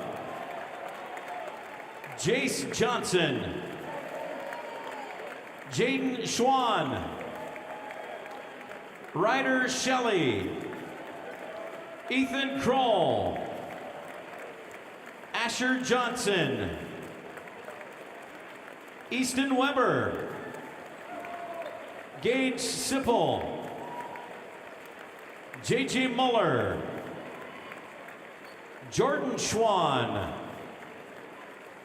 Anthony Tracy, and Logan Warrington. Ballboy Grayson Warrington and Kenton Tracy. Statistician Becky Erickson. Managers Sam Crank, Brody Lord, and Blake Lord. Assistant coaches Ryan Tracy and Jordan Carson. Accepting the 7th place trophy in Class A For the Groton Area Tigers, congratulations, Greg Kelson.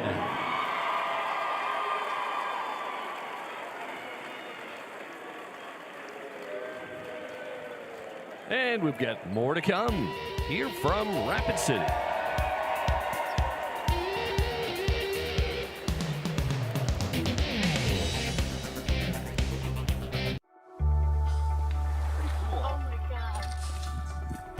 We aren't meant to be still. And while you determine the direction you'll go, we're just here to help you along the way. So go. Go with experience. Go with teamwork.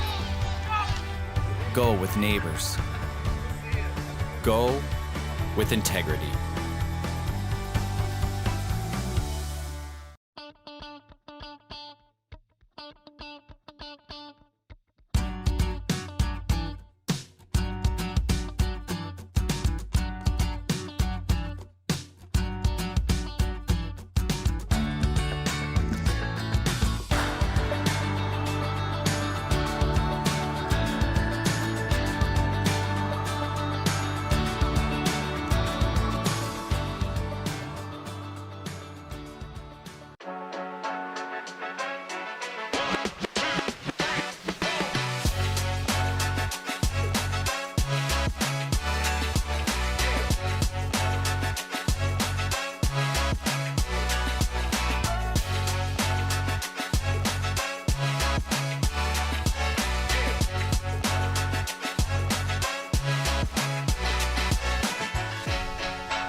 Highlights from the second half of the Groton area win over Stanley County. Nate, 4 of the 5 starters for the Tigers were in double figures today.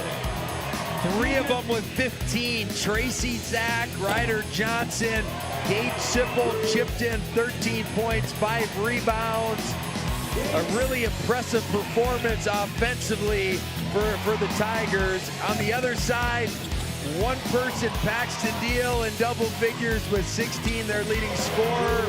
A host of others that chipped in single digits. Eddie Duffy with 7, Tegan Freitag, and the big fella Trevor Caldwell with 6 apiece as well.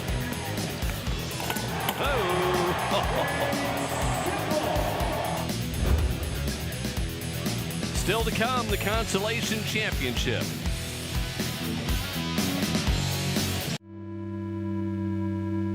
You hear about work-life balance like it's a big equation you have to find the answer to.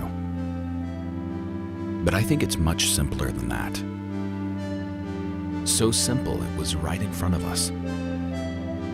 Start with the life you want, and everything else will follow.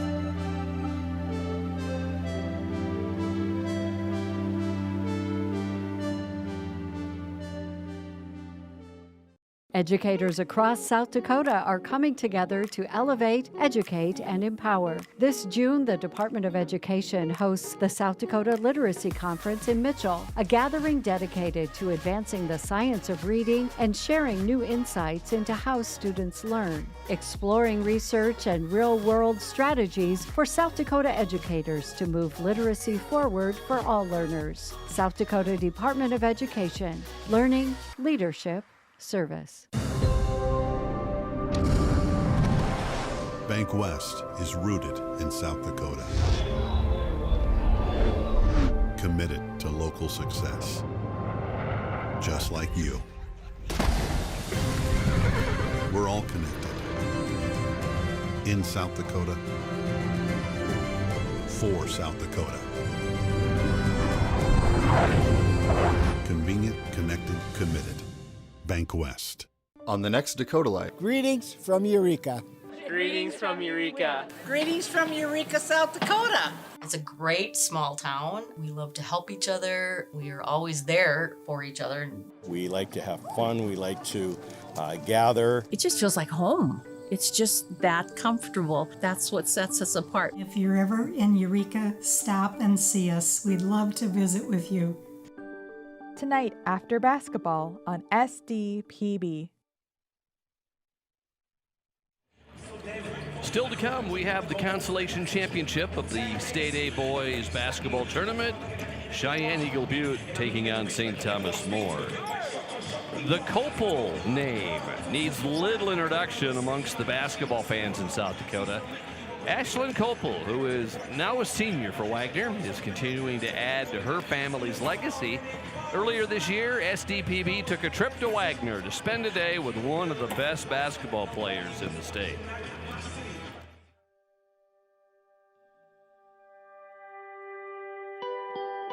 The town of Wagner is located in southeast South Dakota, east of Lake Andes, west of Avon, and south of Armour. It's a nice town that is home to one of the most heavily recruited athletes we've seen in the state, Ashlyn Copel.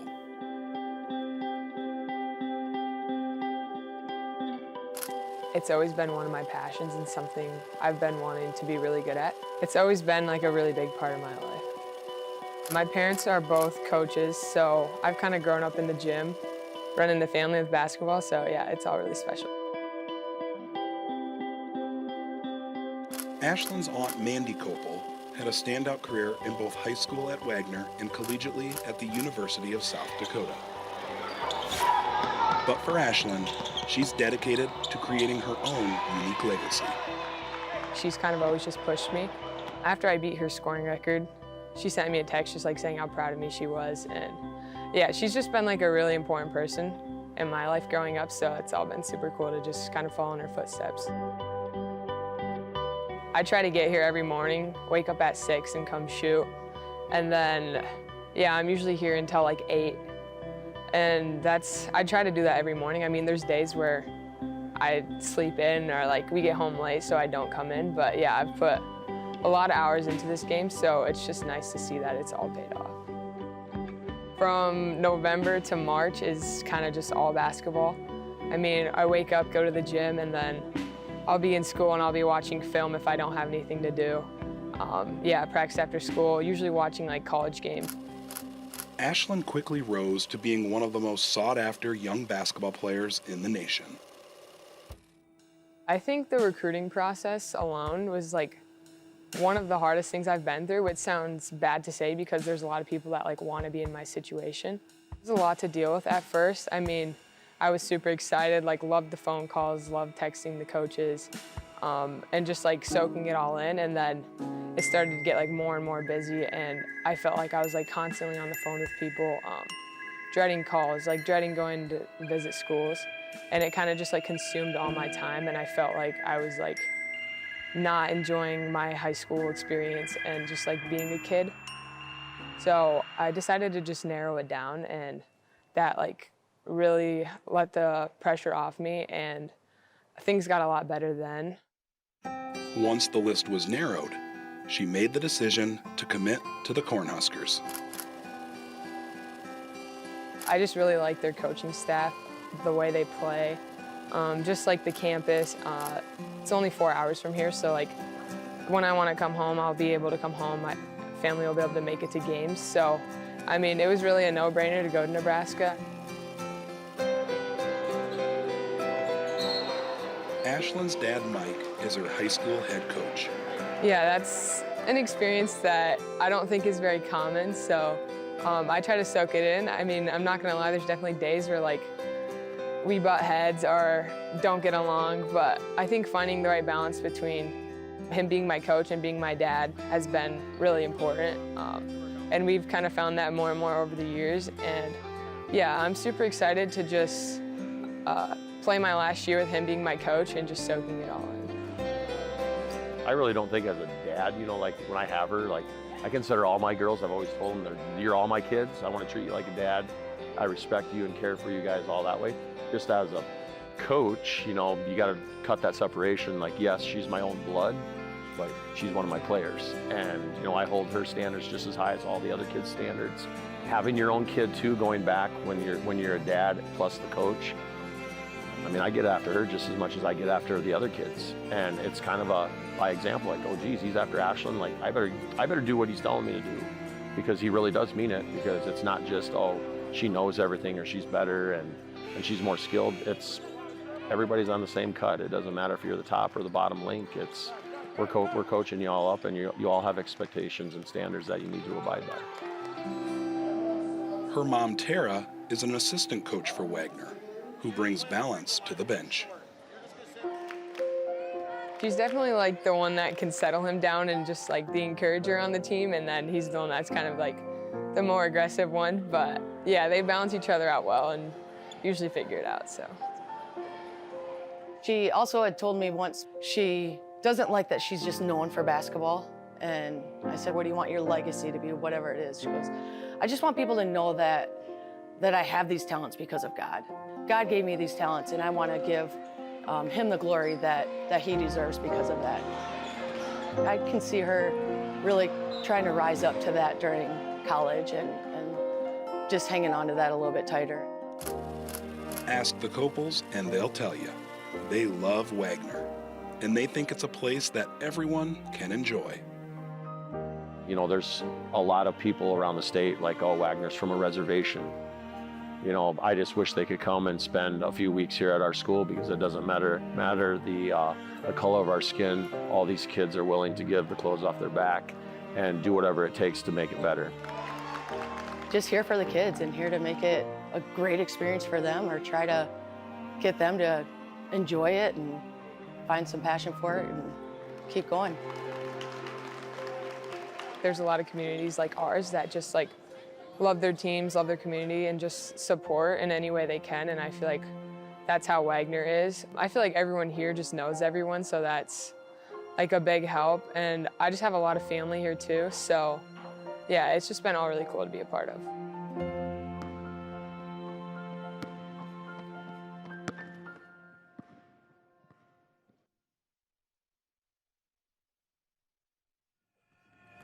This story was part of this year's Tales from the Hardwood show.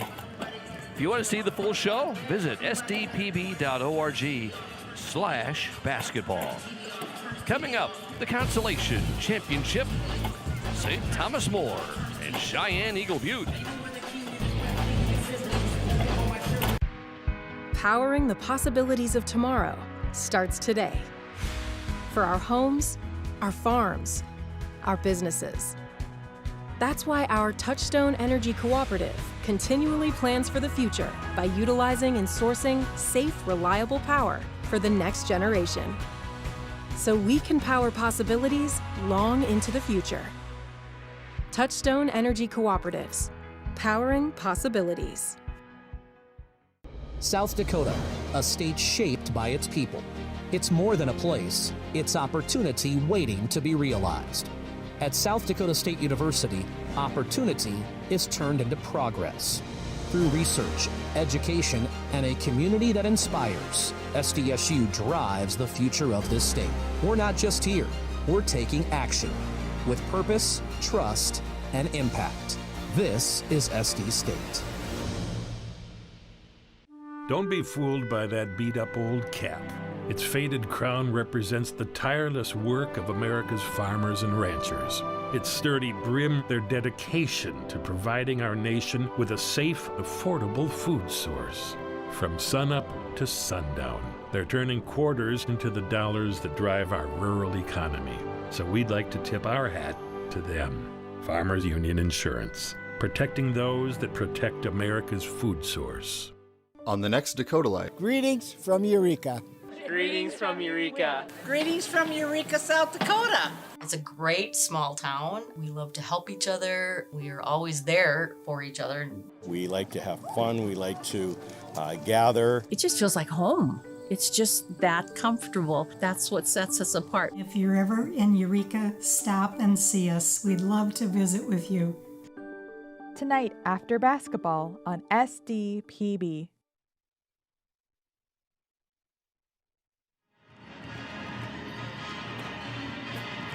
Welcome back to the Summit Arena. It's inside the monument here in Rapid City, the State A Boys Basketball Tournament.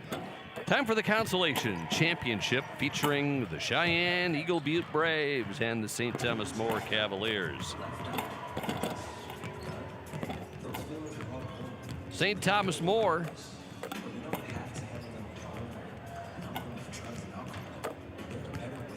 we take a look at the Cheyenne Eagle St. Thomas More. Here we are. St. Thomas More, their 16th appearance overall. First time, though, that the Cavaliers have been here since 2022. 4 titles in their history. They have 3 consolation championships in their history. The last one in 2021. Time for the First Bank starting lineups. First Dakota National Bank. And their leading scorer has led them in scoring the first 2 state tournament games. Number 10, Wyatt Gilton. He's joined in the starting lineup. 4 seniors total with Max Speed, Broden Sales, and Ashton Paulson. And then the lone junior, number 20, Baron Slusarski. And the Cavaliers are coached by first-year head coach, longtime assistant coach at St. Thomas More, Tony Young. And they'll take on Cheyenne Eagle Butte. They're making their 17th appearance, the first since 2014, and the First Dakota National Bank. Starting lineups for Cheyenne Eagle Butte. Leading scorer, number 1, led him to victory yesterday, had 23 points, Damian Cloud. Joining him in the starting lineup, Levi Elk Nation, Nehemiah Vio, Nicholas Woods, and Destin Straightead. You can follow SDPB Sports on your mobile device. We're on Facebook and Twitter and Instagram. Let's meet the teams for this Consolation Championship. Here's Scotty Jensen. Good afternoon, Summit Arena fans at the Monument in Rapid City and everyone watching all over the world on SDPB. We are proud to welcome you to the State A Boys Consolation Championship game. Today's game features the Cheyenne Eagle Butte Braves versus the St. Thomas More Cavaliers. This year, in partnership with the South Dakota High School Activities Association, the participating schools of the boys State A tournament, and the officials of the tournament, we're proud to introduce the Junior Official Program. We appreciate the willingness of our officials to take part in this initiative and mentor younger individuals who have an interest in officiating. This program provides a great opportunity for youth to gain exposure to the officiating profession while learning from experienced officials in a state tournament environment. Today, we're proud to welcome our junior official of the game, Curry Bobtail Bear from Cheyenne Eagle Butte.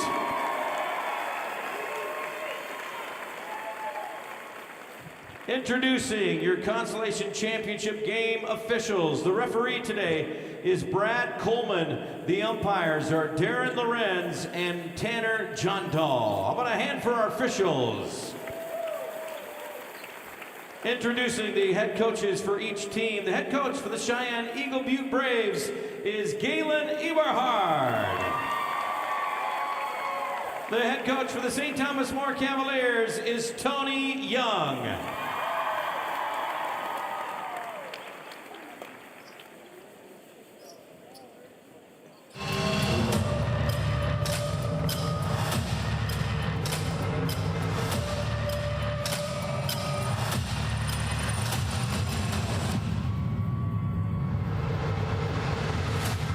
If I ever lose, then I swung too many.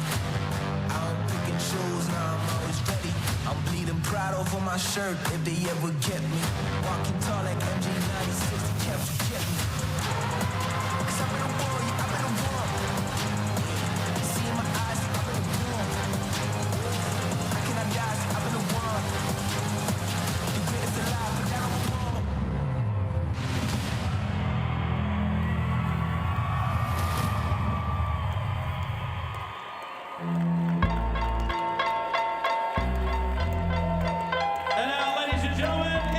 Introducing the Channel Seed alternating starting lineups. First for the Braves, starting at guard, a 6-foot senior, number 1, Damian Clown. For the Cavaliers, a 6'4 senior, number 10, Wyatt Gilton. For the Braves at guard, a 5'10 senior, number 3, Levi Upnation. For the Cavaliers, a 6'3 junior, number 20, Barrett Sluzarski. For the Braves at forward, a 6-foot senior, number 11, Nehemiah Vio. For the Cavaliers, a 6'4 senior, number 22, Max Speed. For the Braves at guard, a 5'11 senior, number 12, Nicholas Woods II. For the Cavaliers, a 6'4 senior, number 23, Broden Sales. And for the Braves at forward, a 6'1 senior, number 45, Destin Straightehead. And for the Cavaliers, a 6-foot senior, number 24, Ashton Paulson. All right, Nate, what's the big keys? First for Cheyenne Eagle Butte. Number 1, they need to value the basketball. Did a much better job, only 13 turnovers yesterday in comparison to 17 the day before. That led them to victory, and then match the physicality. They're not the biggest team in the world, neither is St. Thomas More, but they want to play tough and physical. On the other side of things, quality possessions. This St. Thomas More team has a lot of offensive firepower. They want to work it around, high-quality possessions, and then rebound the basketball. Woods and Sales will jump it. Our referee is Brad Coleman. Cavaliers had that exciting double overtime victory yesterday.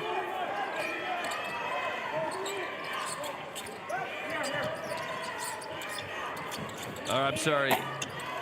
There they are.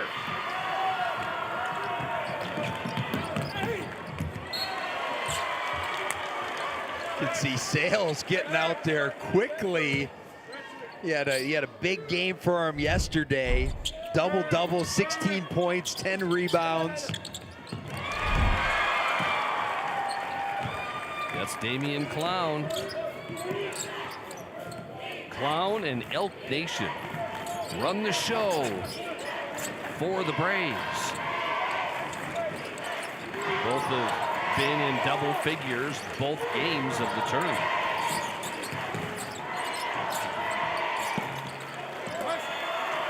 Rebound by Speed. Drive with Paulson and Ashton with his first basket.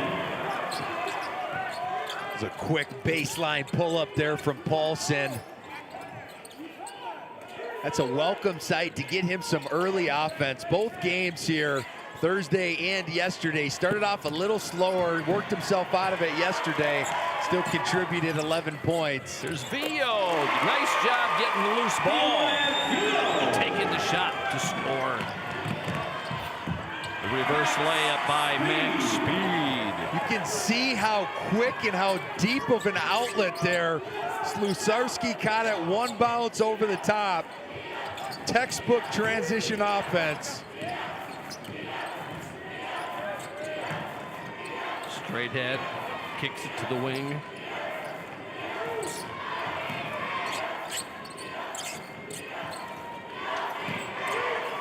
And to shoot. And you can see Sluzarski is the one that's getting the matchup with Damian Clown to start.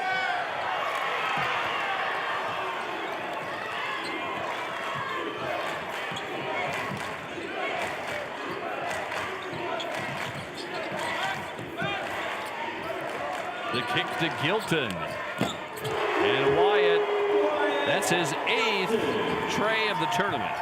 And Nicholas Woods pinched down on that roll pass, kick out right to Wyatt Gilton, who's been shooting the basketball at a high clip. He was 6 of 12 yesterday in that double overtime thriller from 3, 24 overall points.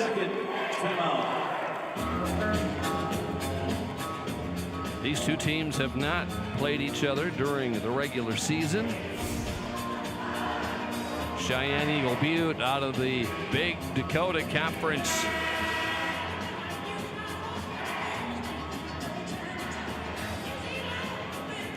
Braves haven't been here since 2014. St. Thomas More hasn't been here in 4 years.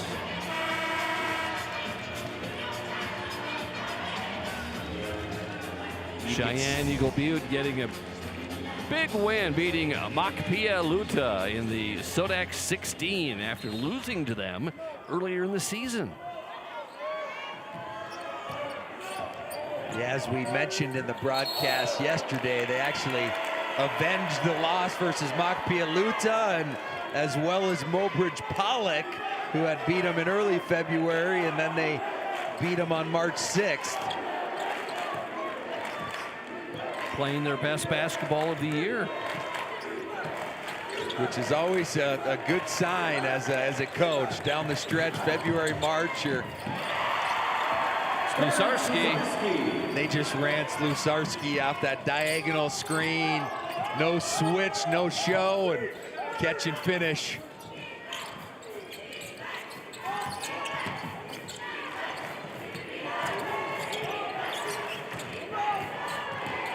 Elk Nation to Clown. Oh, what a pass to Slusarski. Oh. The bowling pass right there, underhand. It was a strike from Wyatt Gilton. Oh. He's like Pistol Pete Maravich out there. To any of our listeners, Pistol Pete, they're all too young. Oh no. Nice steal. As Damian Clown stuck with it. Some exciting plays in this first quarter. And Max Speed, who had the gigantic basket in double overtime to seal the win yesterday.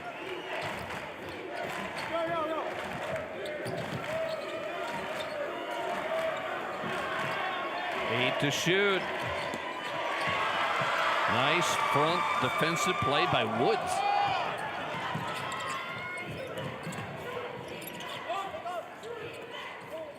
Clown.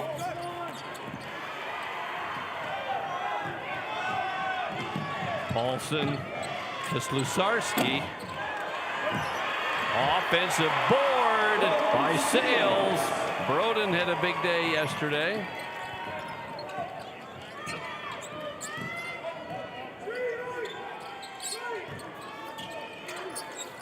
Theo? And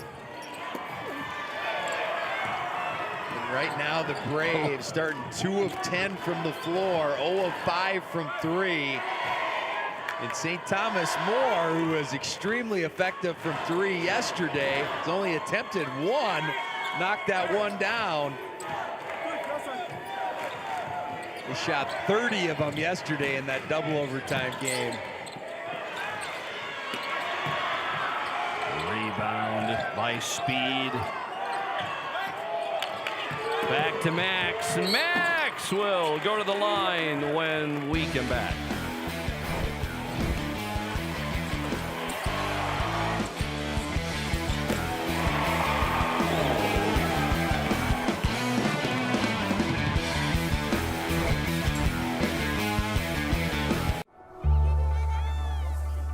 You live life on the move.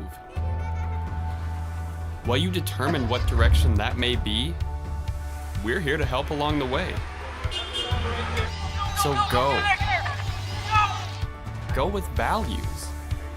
Go with friends. Go with support.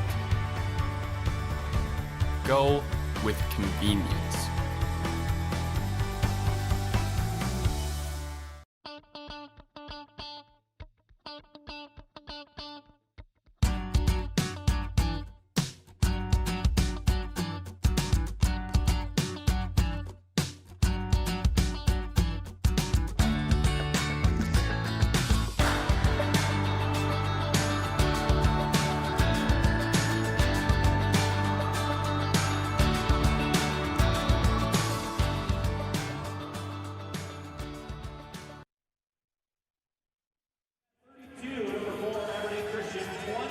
Some of the Cheyenne Eagle Butte crowd here today supporting their team. At the line is Max Speed.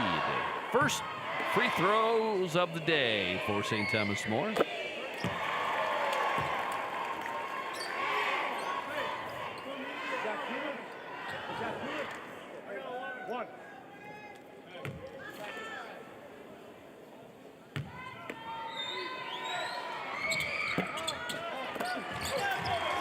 In for Cheyenne Eagle Butte, Kobe White. This is where the Braves are going to need to be able to free Elk Nation. They're going to be able to need to free. Clowns getting an early break here, but where are they going to find offense from? Speed with another rebound.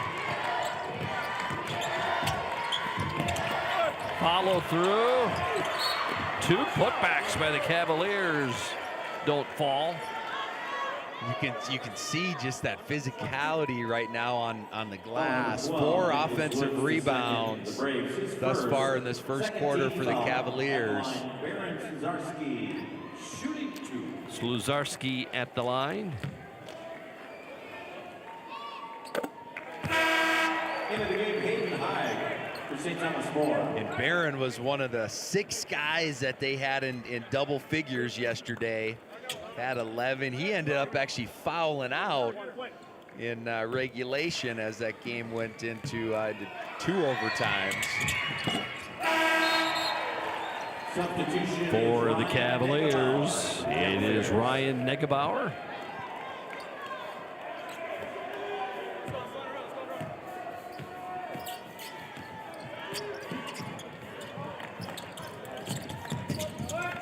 Braves want to get on a roll here. Get a streak going. They had that angle right there. Kobe White did. Just got himself a little bit too far underneath the rim. Here's Vio. Floater off the window. Way to go, Nehemiah. That was quite the move. Euro step high off the glass.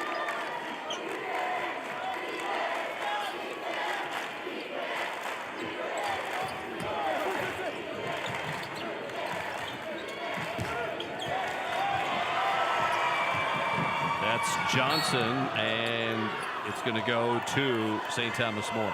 Oh, some quick hands. They switched that high cross screen.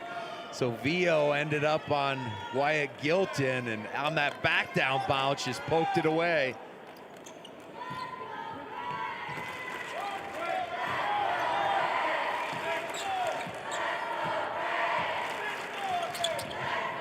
Paulson being guarded by Elk Nation. Got screened out. Here's Gilton and Wyatt.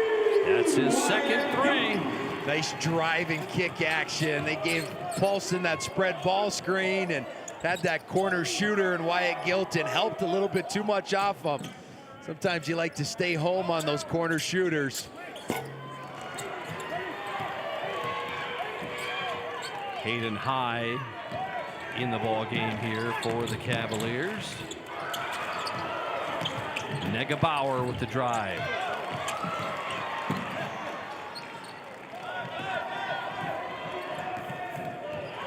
In the Braves shooting 3 of 14, looking to get on a streak.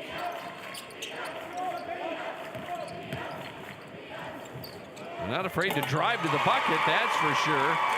And that is Austin Johnson. With how they're tightly they're guarding Elk Nation, they don't want to allow him to get loose from 3. Use that against him, drive, and the nice drop off. Paulson. There's going to be a hold on St. Thomas More.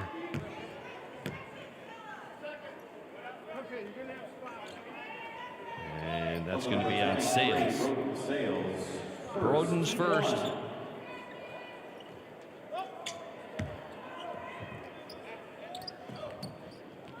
That's going to be the end of.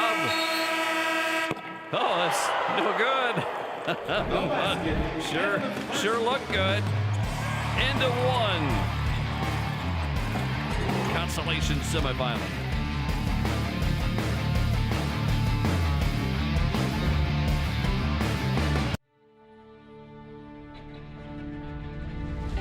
It's not just about making a living. It's about upholding a way of life. We are connected to this land, committed to the future. Bank West.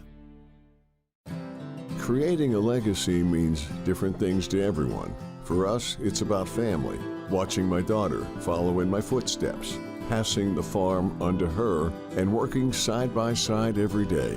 It's about building something that lasts. Agtegra Cooperative has been by our side through it all, supporting us from one generation to the next. Agtegra Cooperative, legacy rich, future focused for generations to come.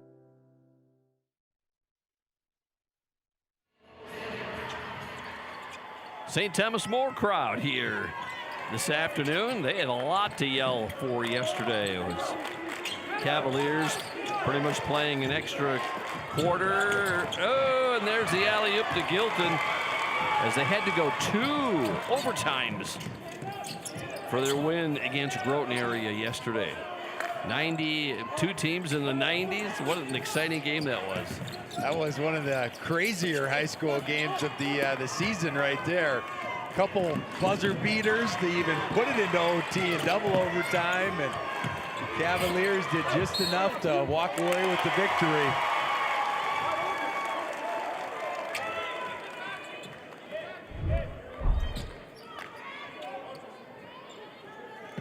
See that battle for the rebound.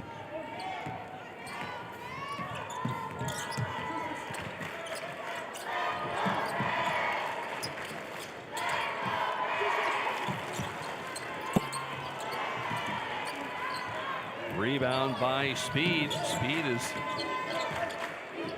grabbed his 4th rebound.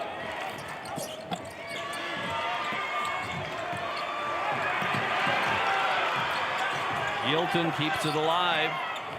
Paulson.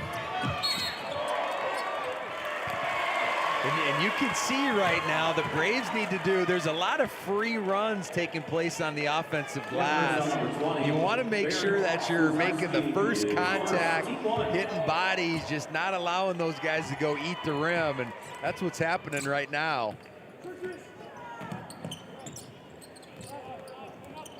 And Cheyenne Eagle Butte 0 of 8 right now from 3. Struggling getting anything going from deep.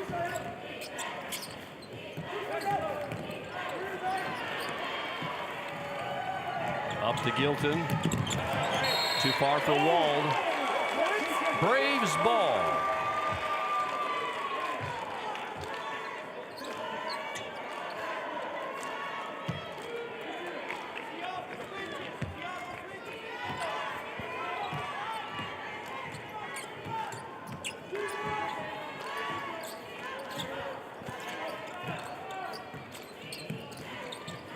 A slight miscommunication there on St. Thomas More, ends up switching a lot, and yeah, they just can't get one to fall as Woods was a little strong.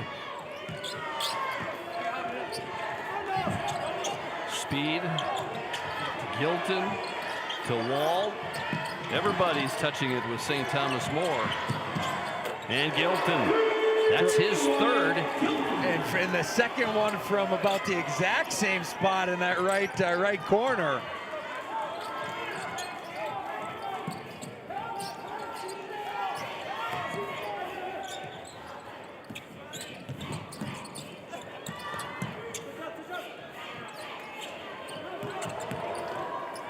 Oh, nice drive by Johnson. That's his 2nd basket. Little alley-oop there. And that's where the Cavaliers just don't relax. That's going to go to the Braves. For Cheyenne Eagle Butte. Damian Clown, Marty Marshall. They bring in Damian Clown. Jaden taken alive in the game. And a timeout taken here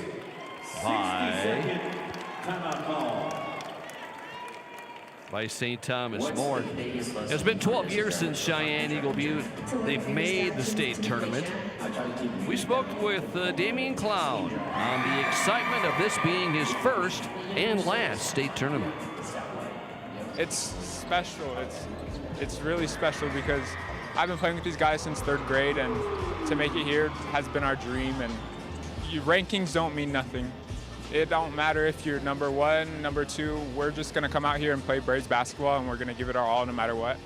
And hope for the best. I'm just trying to take it all in, because it's my first and last time being here. So I'm just trying to take it all in and enjoy the moment. It means a lot because, like I said, we've grown up with each other playing basketball since the 3rd grade, and these guys are all my uncles basically on the team. All the coaches are my uncles, so it just means a lot because we're just such a tight family. So yeah, it really means a lot. Well, Damian's got a chance to be named to that all-tournament team. He has had a great tournament. Had 15 on Thursday, 23 yesterday, and he is absolutely a exciting ball player for Cheyenne Eagle Butte. He's got an incredible scoring ability and a quick trigger from 3. Hit 4 threes yesterday. They could really use him to get going right now.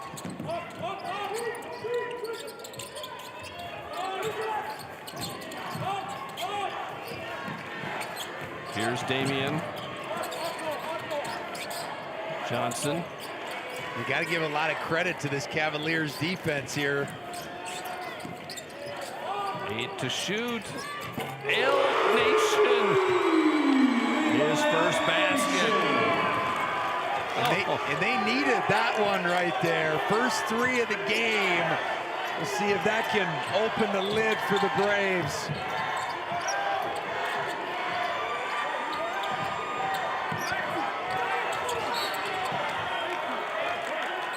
And a foul is going to be called on the Braves. As we take a break, Consolation Championship.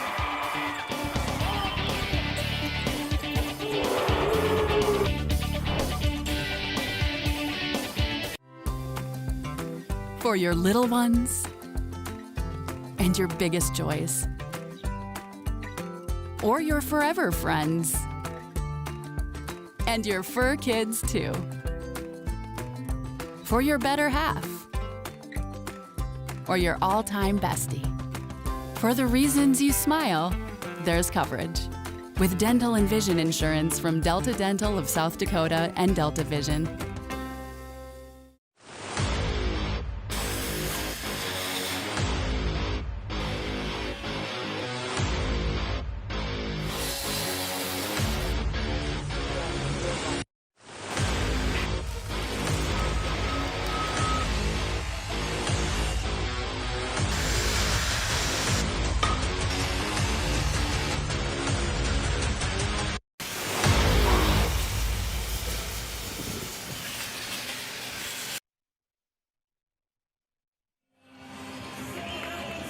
Cavaliers will inbound.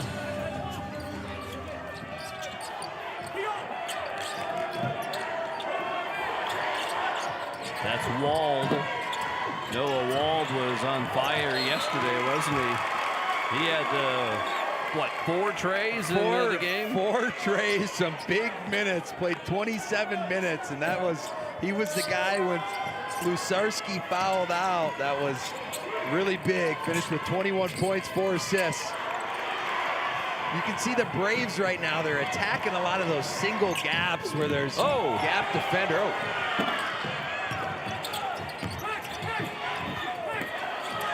Wow, staying with it was Max Speed.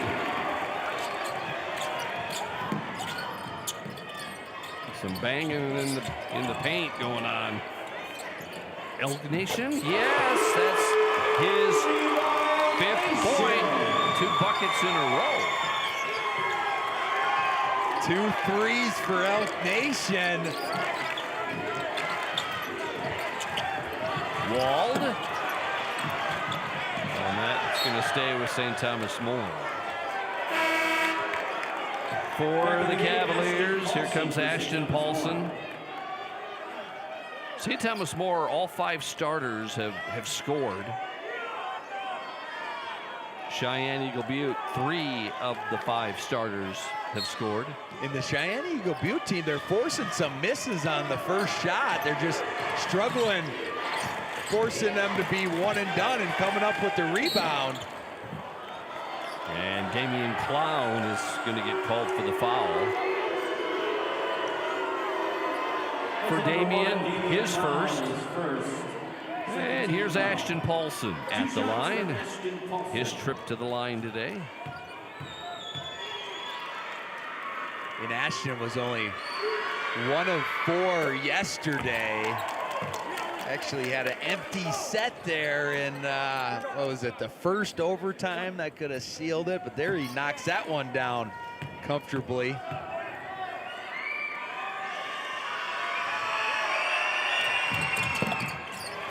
Four points for Paulson.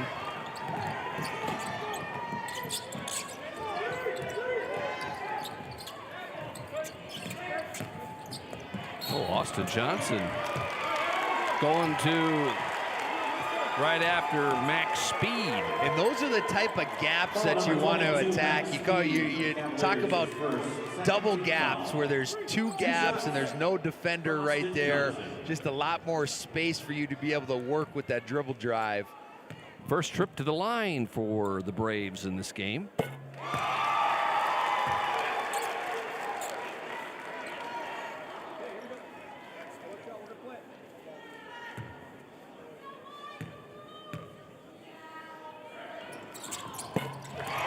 Six points for Austin.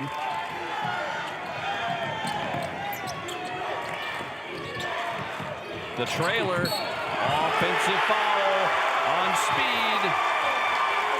That was great rotation over there from Marty Marshall. Heady offense, they drew that double, found the cutter, and Marshall just beat him to the spot.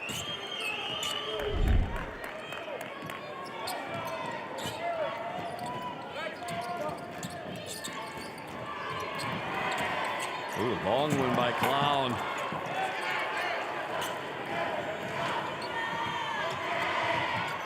And their leading scorer, Damian Clown, only 2 points here so far in this first half.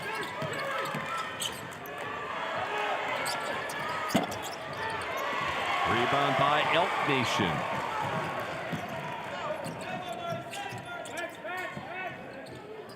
Braves have scored 10 points in this second quarter. 7 points for St. Thomas More. And a hand check. Foul on the Cavaliers. The Cavaliers. Oh, his third. Yeah, and their team's 4th foul, so the next one, the Braves will be in the bonus. But that was good ball movement by the Braves, a bunch of driving kicks. They created an advantage, and then they tried to keep that advantage. Vio and Woods in the lineup.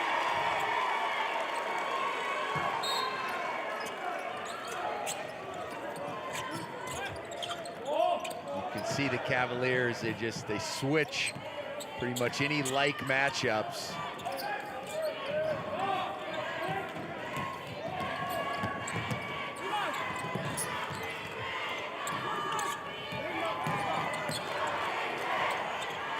Vio, no. Doesn't take long for the Cavaliers to get back on offense. Now they want to settle things down.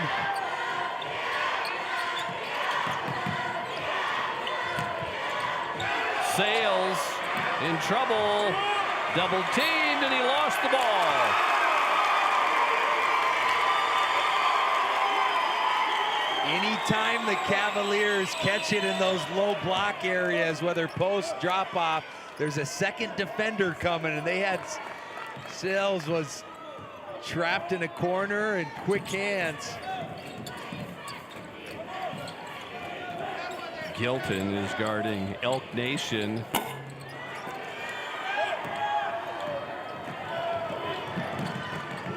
puts him at 2 of 13 here in the first half from 3.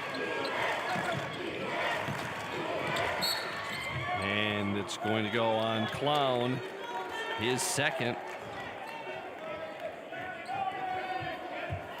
Foul number 1, Damian Clown, is second. Team 3, 2 shots for Broden Sales. So here's Broden Sales, the 4th St. Thomas More Cavalier player to be at the free throw line in this game. Sales was perfect from the line yesterday. On the season, shoots just under 68% coming into the tournament.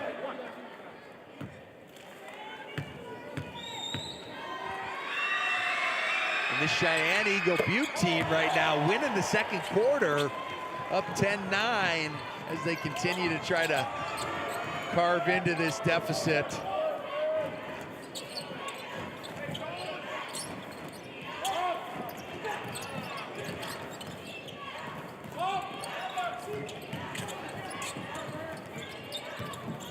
You can see every time that Damian Clown catches, there's a hand right in that shooting pocket. Oh, nice dish to Woods. Oh. When you provide that effort, you get rewarded. You can hear Coach Eberhard imploring them to sit down and guard.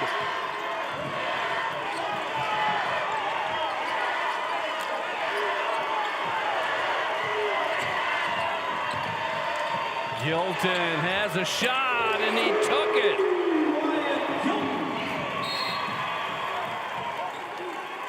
It's his 3rd one from the exact same spot in that right corner, 4th one in the half. And he's had a tremendous tournament. 24 yesterday, led them in scoring in their first round defeat over Sioux Falls Christian. Halftime of our consolation semifinal. After a double overtime win yesterday, St. Thomas More leading at the half.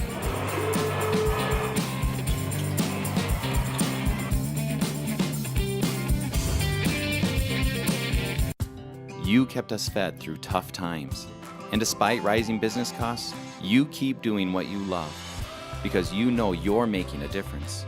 No matter the challenges, we're here to help you navigate the highs and lows to grow your business, to improve your land, or to buy new equipment.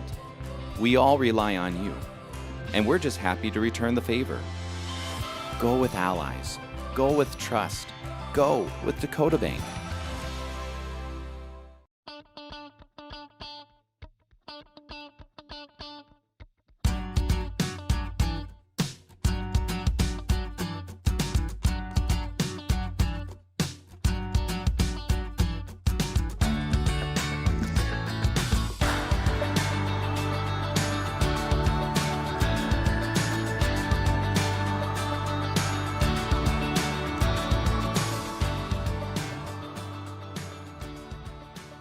Don't be fooled by that beat-up old cap.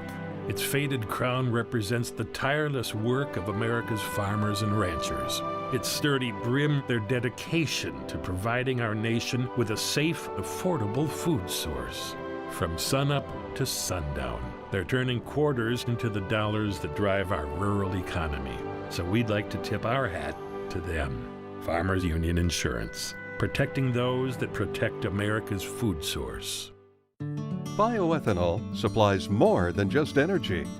It creates jobs in rural communities. It drives demand for local corn. It provides opportunities for family farms to thrive. To ensure agriculture plays a leading role in the efforts to decarbonize and transition energy, bioethanol remains at the forefront of a pursuit for a cleaner, brighter future for all Americans. Learn how at sdethanol.com. At Southeast Technical College, you won't just study for a career, you'll live it. Training in classrooms that look, feel, and operate just like the real world. Because the best way to do what you learn is to learn by doing. Get your degree, get to work at Southeast Technical College. Welcome back. consolation championship here in Rapid City as St. Thomas More on top of Cheyenne Eagle Butte. This season, a young lady for Dual High School wore multiple hats when it comes to basketball. Camden Peter-Rhines is a junior for the Cardinals. She spends most doubleheaders playing varsity on the girls' squad, and then afterwards jumps up to the announcer booth to help call the boys' games. Truly a dual threat. Camden Peter-Rhines was born to be a basketball player. I love the game of basketball, honestly, for the love of the game. Ever since I was little, it's kind of just been like a family thing. So that's been really cool, sharing that opportunity with my dad and my grandpa also before, just kind of been a big basketball family, and just playing is something I really enjoy. Her joy of the game of basketball doesn't just fall to her playing on the court. Peter-Rhines, she's up to 4 points on the night. It also includes calling the action as a play-by-play announcer for the Dual Cardinals. Hello, ladies and gentlemen, and welcome back to the Cardinal Gymnasium. Tonight, your Dual Cardinals are taking on the Sioux Valley Cossacks. So Mr. Mack asked me to announce, it was a C volleyball game, I believe, my freshman year. And it was a cool opportunity, and I kind of, was a little lax, but last year I really started getting big into announcing, going up after my games. It's just something that flowed naturally for me. I got up there, put on the mic, and I just kind of didn't really think about anything, just said what was happening, and it came really naturally because I know a lot of the players on the court and from the opposing teams as well. Winter attacks, and he wants the jumper, and that's going to roll right in, putting the Cardinals on the board here tonight. Camden she seems like she's naturally gifted in about anything that I've seen her do, whether it be academically, but especially I would say communication is where her foundation really is. She has a great knowledge of basketball, and she's confident. And that's a big part of being an announcer, is being confident and trusting your instincts. Over to Rusink, down low, nice pass, and one finish. Nice pass there by Rusink, and Sapp is just able to finish those. With vast majority of Dual Cardinal games being doubleheaders, Camden has a busy schedule on game days. I get through the school day, and then after the game, go into the gym, and I watch the JV girls, kind of, prepping, cheering for them, sitting on the bench, helping them out. And then after that, during the JV boys, kind of gets ready for the varsity game, because a lot of our games are double headers. So that's kind of the time to prepare, get dressed, and then start shooting in the other gym, just trying to get in the right mindset.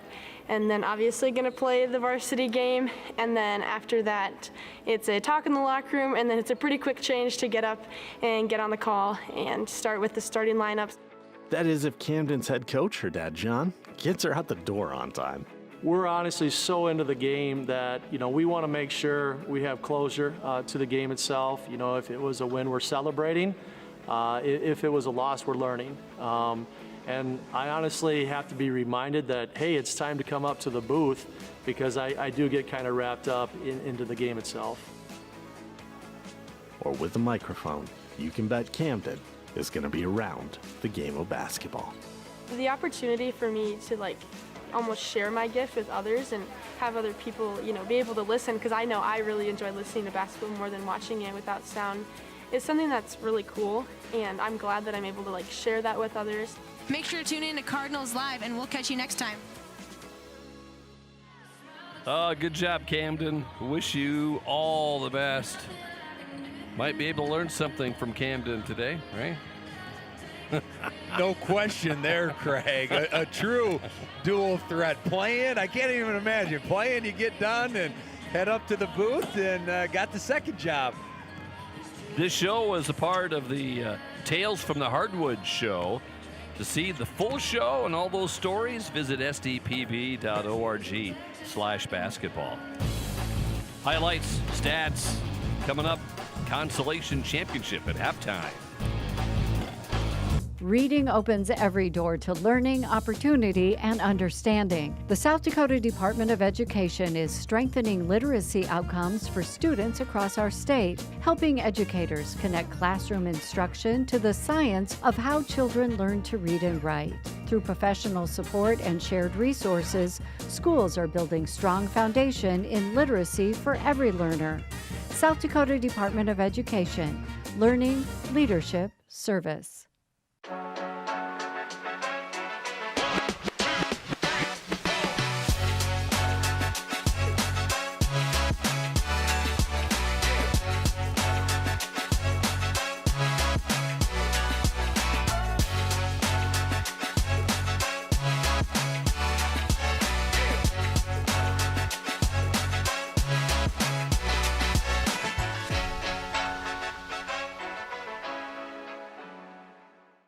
South Dakota, a state shaped by its people.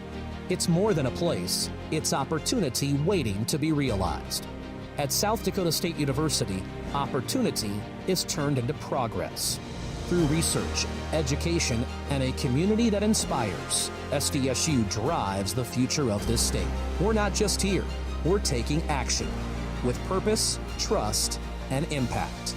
This is SD State. Protecting crops. Agronomy Plus in Mitchell, Rock Creek in Howard, and Valley Station at Armour provide agronomy services, fertilizer products, and crop analysis systems, including Agronomy 365. This system helps manage your field's performance, supporting small-town communities while hiring and training local youth. Agronomy Plus in Mitchell, Rock Creek in Howard, and Valley Station in Armour, serving area producers and their communities.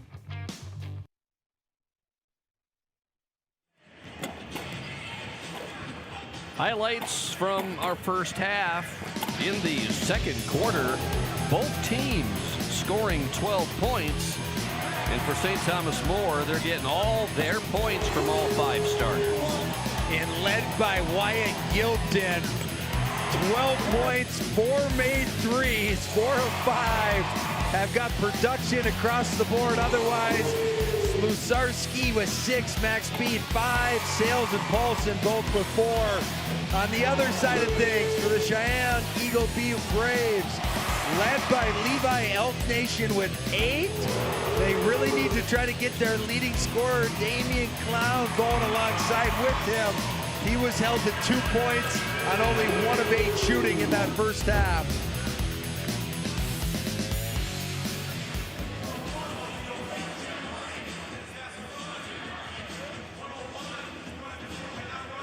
Cheyenne Eagle Butte made a commitment over the summer to come to Sioux Falls once a week and play in the Pentagon Classic, or they call it the Summer League. Once a week, they would make the 6-hour drive to Sioux Falls, play a couple of basketball games, and then go back 6 hours. So kudos to the commitment that they made last summer. Yeah, it's a commitment level. That is a tremendous commitment level that probably not a group's that far away would take, but great to see them work and get rewarded and get to this point. They love the competition in that summer league. Yeah, and I imagine just that time and that camaraderie as Sales puts one up too strong, and you can see the offensive glass. The Braves just struggling rebounding the basketball right now. Elk Nation with the foul. A couple of offensive boards.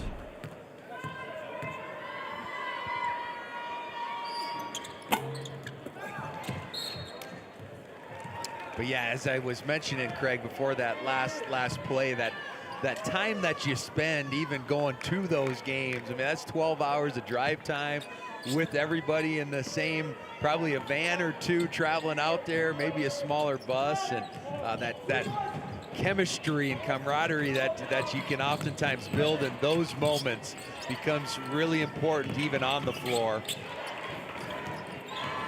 Damian Clown got tripped up. Wyatt Gilton with the foul. That's his first. The Cavaliers, his first, team 1. Get him back.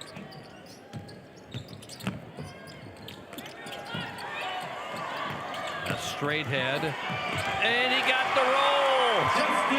Way to go, Dustin. Straight head, yeah, and that was a good flash to the basketball because Clown was caught in a tough spot, and then Dustin Straighthead just got to that left shoulder.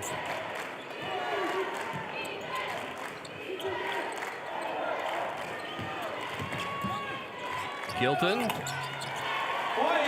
14.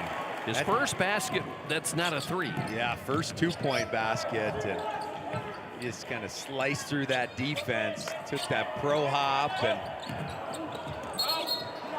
stepped out of bounds.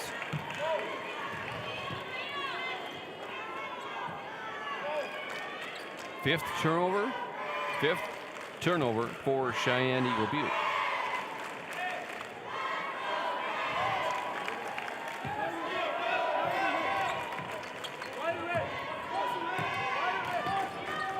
Another pressure here. Yeah, they were looking to potentially put 2 on the basketball, a trap situation, and it pays off. Even in those situations where you don't create it in the backcourt, sometimes you can speed up teams enough that they make a careless decision, as you saw right there.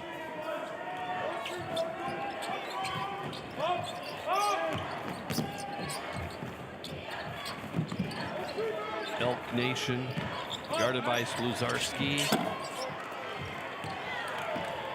St. Thomas More forcing this Braves team into some tougher shots.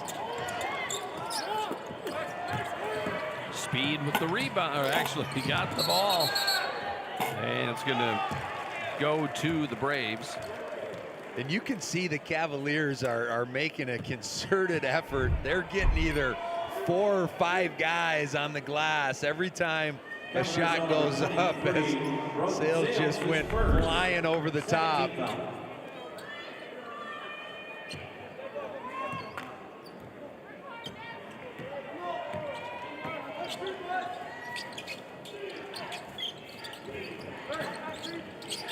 Straight head over to Vio.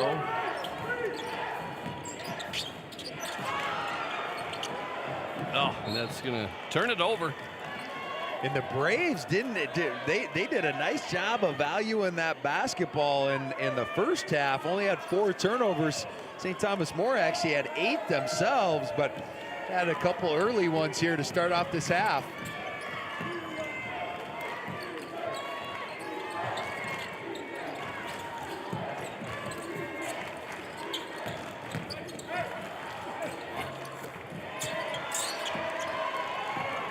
Rebound by Woods.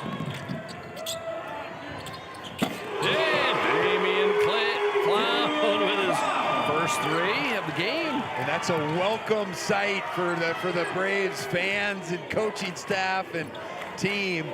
They're going to continue to get this into single digits. They're going to need him to produce. Oh my! Broden Sales. Was that the no look? The no look shot? I'm pretty sure he didn't have any eyes on his target right there. I think I've tried to do that in a horse. The game of horse, but not in the game.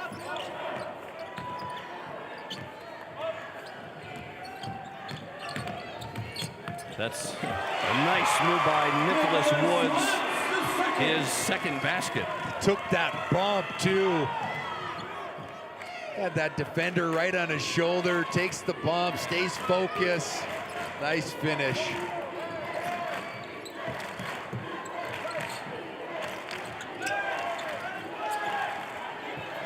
Paulson.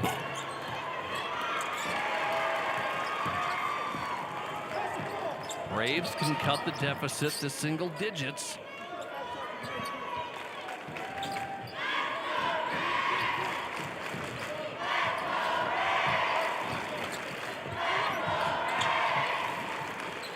The kick to Vio.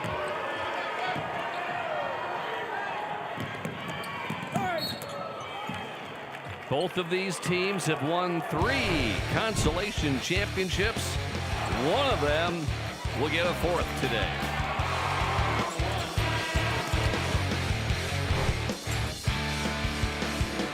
Your Great Plains Case IH dealers know that hard work starts early, in the field and on the field or the court. Dedication, teamwork, pride, the values driving farmers also power South Dakota athletes. Growing crops or growing champions, it takes the same drive to succeed. Your local Great Plains Case IH dealers know the future is built by showing up day after day, ready to work, ready to win. Great Plains Case IH dealers, supporting schools, athletes, and the communities we grow. At Muth Electric, we don't just power projects, we empower people.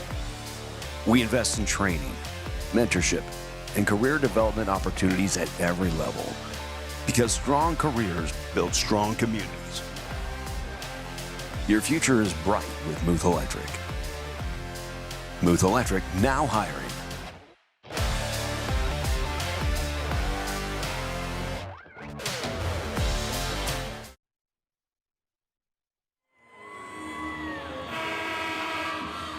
St. Thomas More student section here today.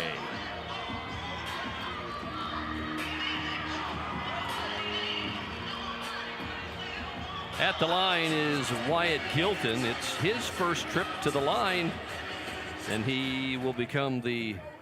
At the line, 2 shots from Wyatt Gilton. After these shots, all 5 of the Cavaliers starters have been to the free throw line today. And they've definitely been winning that battle. 8 of 10 from the line. Cheyenne Eagle Butte have only gotten there 2 times throughout this afternoon's game, and that's where we talked about at the onset, just that physicality difference. And it's not necessarily in height and inches, it's just kind of in mentality and strength. They're really putting a lot of pressure on the rim, putting a lot of pressure on the glass, and keeping this Cheyenne Eagle Butte running offense 20 feet away from the bucket. Oh, Elk Nation almost losing his balance.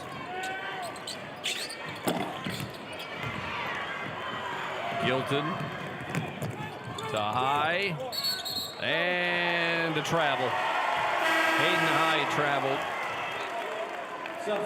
for Cheyenne Eagle Butte. Taken alive. Comes in. That's Jaden taken alive. Christian 45.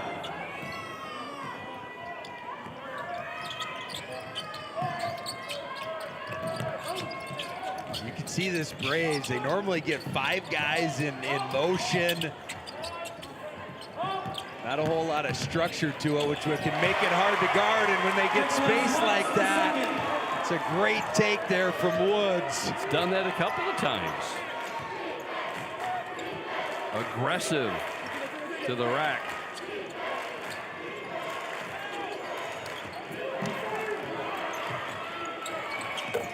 Wow, Hayden High. Just sits there calmly and hits it. Says, hey, my defender's gonna take himself out of the play. I'll take a bounce and drop this one in. Clown will go to the line. And it's on Negebauer of St. Thomas More. That would be his second. Well, Damien has not been to the free throw line today. Like you mentioned, they've only been to the free throw line, or 2 attempts from the line. Yeah, and a lot of that has had to do with this Cavaliers team and the switches that they've had when they get into off-ball screening action or on-ball screening actions. And they haven't had a whole lot of miscommunication with that. And when you're attacking that offensively, sometimes you want to try to create some confusion with slips to the rim or back cuts and not be so predictable with your cuts. 6 points for Clown. Good steal. Marty Marshall had it for a moment. Yeah, that pressure paid dividends, just couldn't secure it and keep it.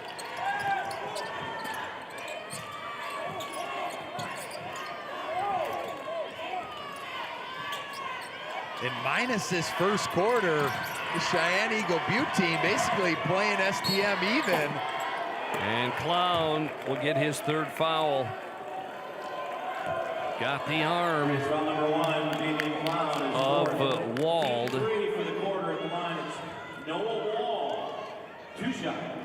Noah's first trip to the line.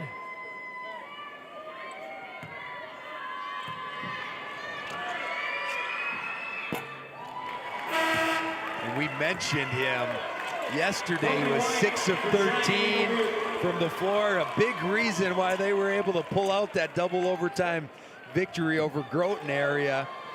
4 of 8 from 3, 5 of 5 perfect from the line.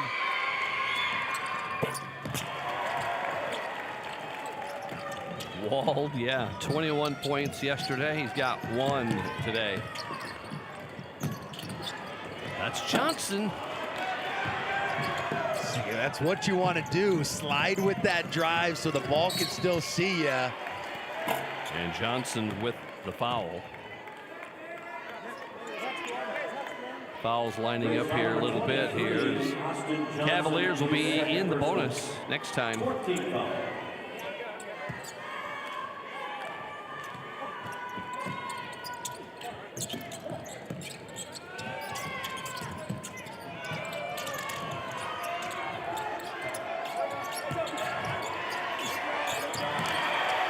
That is Kluzarski, his third basket.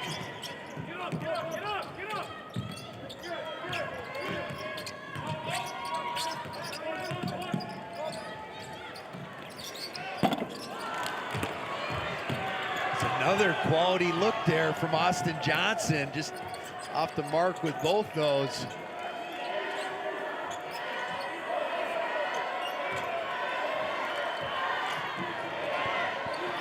This is Wald. High arcer and missed everything.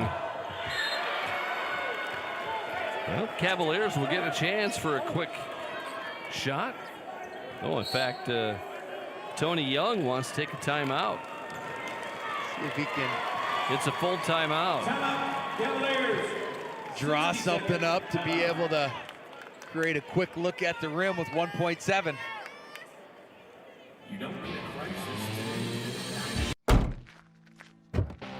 Are Peterson reps real-life seed heroes? Well, they've been known to go the extra mile. Literally thousands of extra miles every year. And when they're not driving gravel roads, they're out walking fields and sampling soil. When time is the enemy, they're there to save what's left of the day. Are all Peterson reps seed heroes? I guess that's a yes. Peterson, we're that kind of seed company. Since 1882, we've raised 5 generations of hardworking Americans on this land. Our great-great-grandfather believed in something simple: respect the land and it will provide. Anthem Oats, grown by us, shared with you.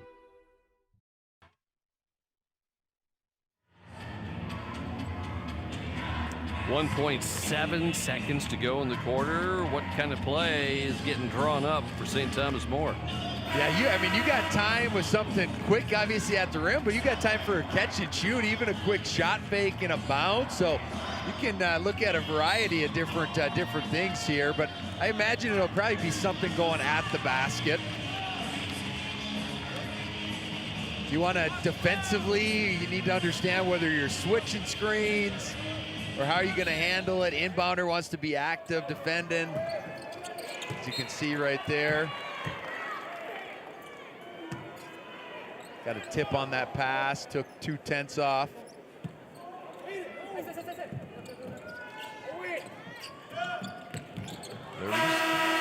Oh, well, the timeout worked, didn't it?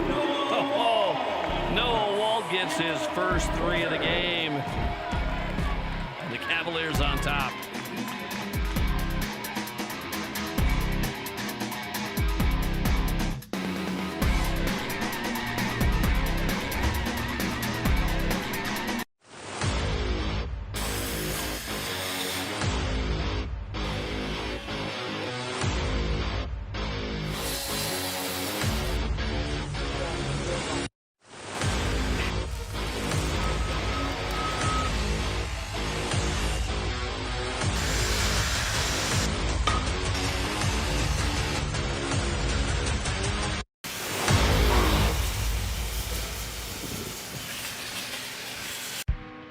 Powering the possibilities of tomorrow starts today. For our homes, our farms, our businesses. That's why our Touchstone Energy Cooperative continually plans for the future by utilizing and sourcing safe, reliable power for the next generation. So we can power possibilities long into the future. Touchstone Energy Cooperatives, powering possibilities.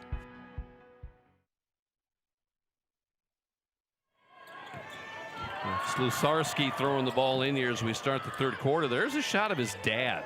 That's Mitch Slusarski. Mitch is known as the Polish Rifle because he played for the Polish national team for a European league. He was there for a year. I asked him why. Why is he known as the Polish Rifle? Did you shoot too much? He goes, maybe. That's a phenomenal nickname. I want the nickname of the Polish Rifle. Hopefully that one stuck with him in his later years.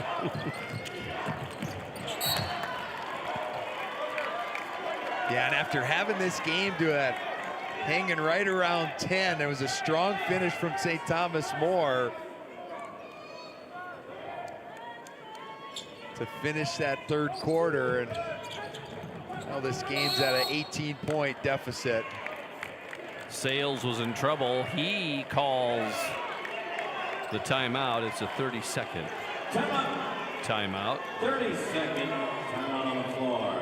Tony Young, the head coach of St. Thomas More, he was coached by the great Fred Paulson when he played on the Dakota Schoolers a while back. Of course, Fred Paulson, great coach. We lost Fred here not too long ago, and he coached at Custer. Larry Luchins, of course, also coached at Custer, and we lost Larry a few years ago, but I'll never forget, I had Larry and Fred do the color commentary on our state tournament, the A tournament. It had to be 20 years ago. We did it. I had a blast with Fred, and it was a wonderful time. We should have done it more, but you've really downgraded since then, Craig, with your partner sitting next to you. Well, that's for sure. They had a few years of coaching, didn't they? The basket by Speed. You got the basket. Also number 45. In for Cheyenne Eagle Butte is Damian Clown. And the Cavaliers just continue to take control of this game with their interior play. 22 points in the paint. Double-figure offensive rebounds. And almost another one right there.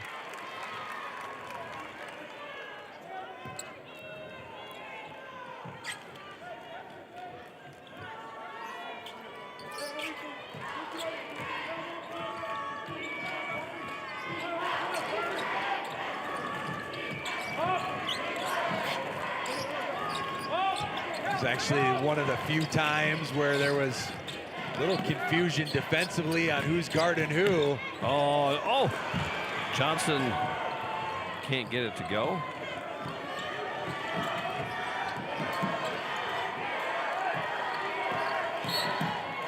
And Johnson will pick up the foul. Foul number 23, Austin Johnson is third, second team foul of the fourth quarter.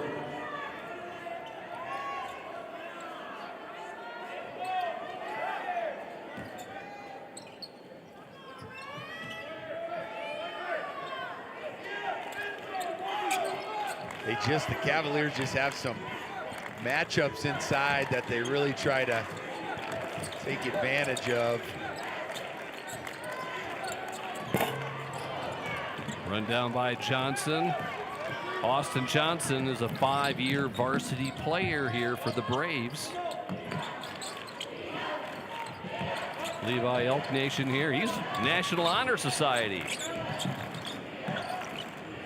He's come back well. He had a knee injury in football his junior year, and he's had a fantastic year this year on the basketball squad. And Johnson's had a few that have just been right there. Did not get one to drop right now. 0 of 4 for the game from 3.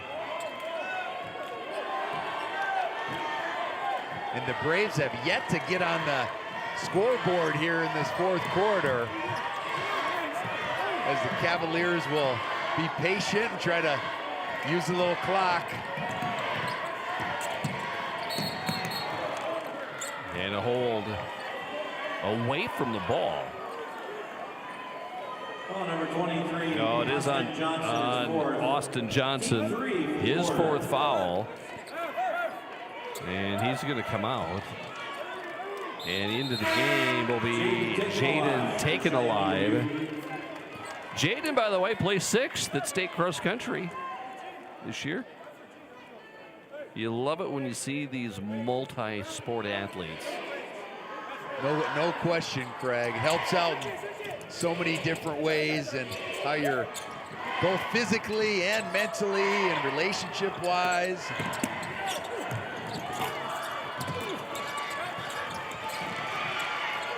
That's just a good depiction of the game.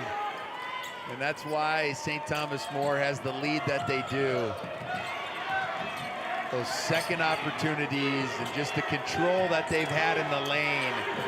It's been too much here for the Cheyenne Eagle Butte team.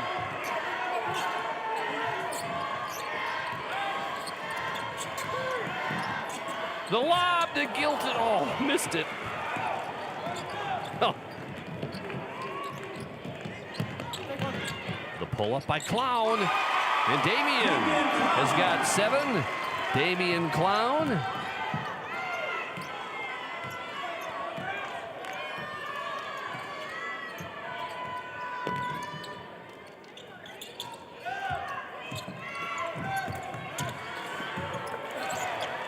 Boy, Woods preventing a clean shot here for the Cavaliers. And you gotta give it up, because they're battling in there. They just physically, as Sales gets one to go from 3. Yeah, first 3. He was 0 of 1 yesterday from out there, 1 of 1 on Thursday.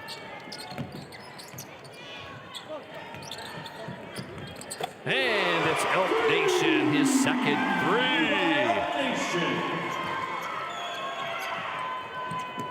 I think that's actually his 3rd one, Craig. I think he had 2 in that first half, and there was a 3rd one right there. Under 4 to go in this consolation championship.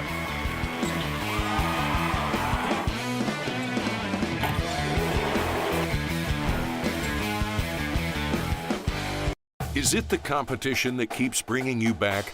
The long-standing rivalries? Or is it seeing friends again and cheering on your favorite team? At First Dakota, we're here for all of it. We appreciate the fans, the players, the coaches and officials, the concessions crew. The shared community experience is part of what makes life here great. And we're here for all of it. See you at the game. Lake Area Technical College provides hands-on learning and practical experience in real-world environments. Prepare for a career right out of school from the moment you step on campus for an education that can really be put to work.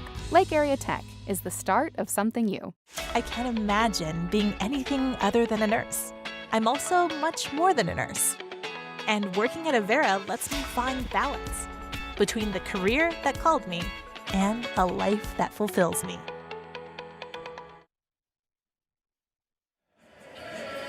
There's Galen Eberhard just walking out of the picture there, the head coach. But you see his assistants there. They're standing up. That's Bo Kingfisher. And Coach Eberhard loves his staff. Bo Kingfisher and Eberhard played under Rob Mendoza back in 2014 here at the state tournament. Galen kind of says Bo's my co-head coach, but great staff with Cheyenne Eagle Butte.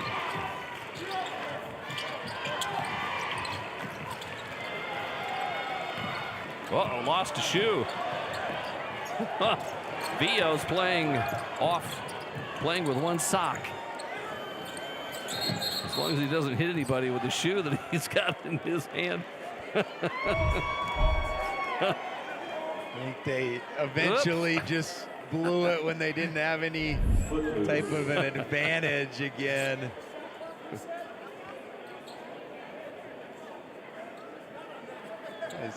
Gotta tie those Nikes up tight.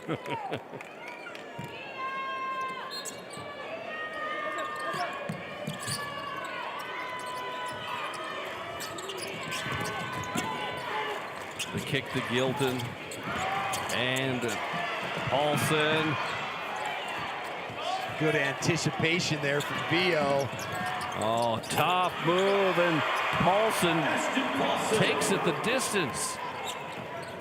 For his 6th point of the game.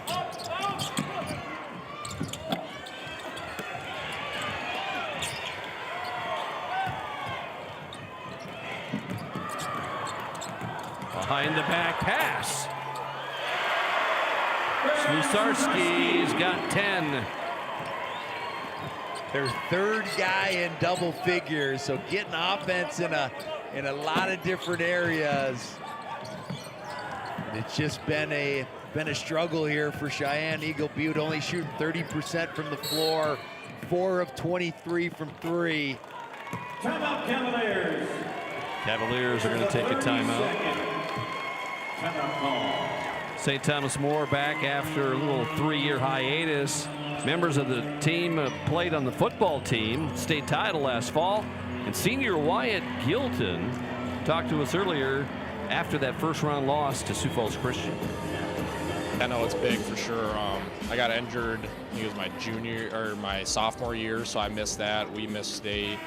Last year we lost, and it's nice to get back here for sure. It's different atmosphere and way different basketball, and it's nice to compete at the high level that we do here, and it means a lot to be here. We're kind of on the lower side of everyone's usually got a big, so we're all kind of flat in between 6 and 6'4". So, outwork and out-rebound. That's a big one that the coaches emphasize for sure. Just being here is a big part of what I like, and with this group of guys that we've been playing together since we're very young, and we're just competing at state tournament. I mean, they won it in football, and we got here, so, I mean, we lost the first one, but we can get after 2 of them and hopefully get 5th place, so.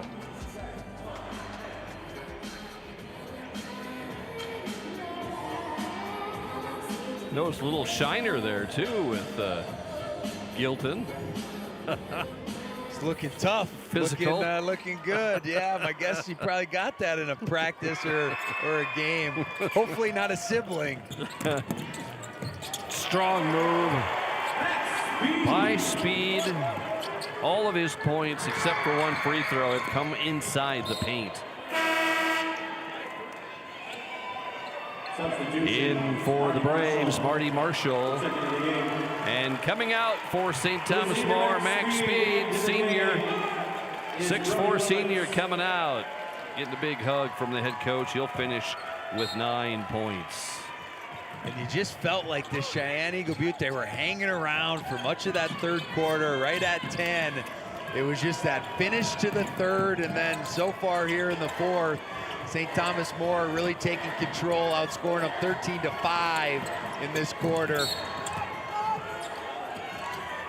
And a blocking foul will be called on Jaden Taken Alive. In for St. Thomas More is Henry Watanowicz. First time we've seen Henry, as here comes Ashton Paulson, the 6' senior.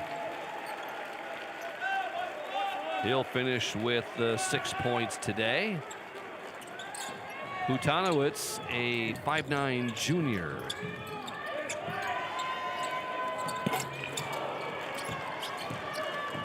Fire them up while you're in, Craig. That's right. Get your feet wet. Absolutely. Looking for state tournament baskets. The kick to Marshall. There! Marshall gets in the scoring column. Marshall picked up that nice charge earlier in the game and knocks down a 3, and they could have used some more of those to fall. If they could have got that going a little bit, might be a different game, but both Clown and Elk Nation, their 2 leading scorers, held below their average. Timeout by St. Thomas More. Cheyenne Eagle Butte, they've got 9 seniors on this squad. You got Damian Clown, Levi Elk Nation, Jaden Taken Alive, Nehemiah Vio, Nicholas Woods, Austin Johnson, Dexton Duprice, Sylvan McLean, and Destin Straighthead. Boy, that's quite some leadership there. That's a lot of talent. That's a lot of leadership. That's a lot of bodies. So yeah, they will have to get to work on developing some of that younger crew and underclassmen if they want to be joining us back here next year and the following years. St. Thomas More, the seniors are Ryan Negebauer, Wyatt Gilton, Hayden High, Max Speed, Broden Sales, and Ashton Paulson. They're teammates now, but now that basketball's going to be over, watch out for baseball. And post 320, Noah Wald and Max Speed play for post 320 here in Rapid City, while Ryan Negebauer and Broden Sales play for post 22. How's that going? Teammates to enemies. Teammates to enemies and opponents. Yeah, the inner city baseball rivalry, I'm sure.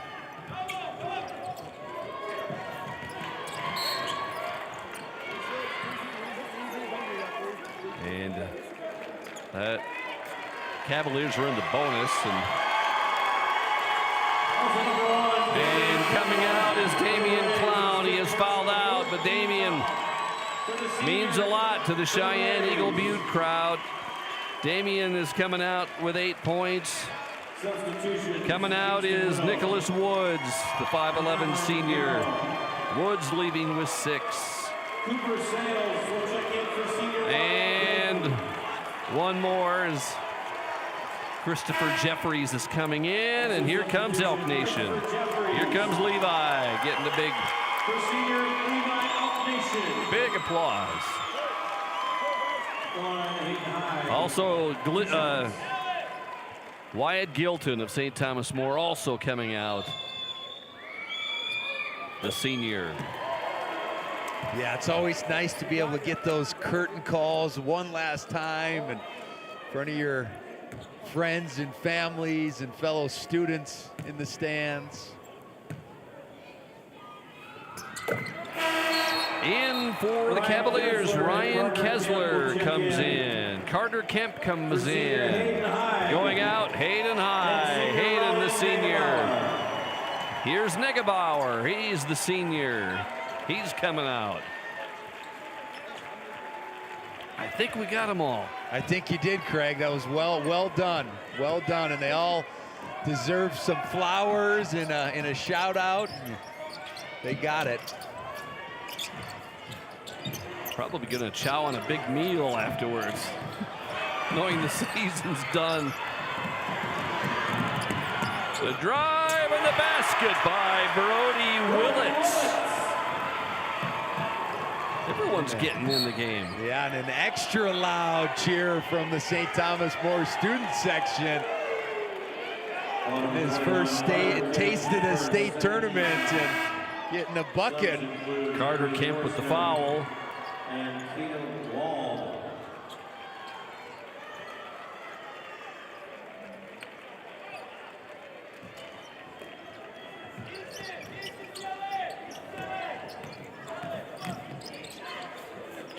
For the Braves, this is Alan Garrow. Down low. Turnaround by Kingston Widow. Way to go, King. He gets on the board. Got a nice post touch right there. Poise. Using the glass to finish it.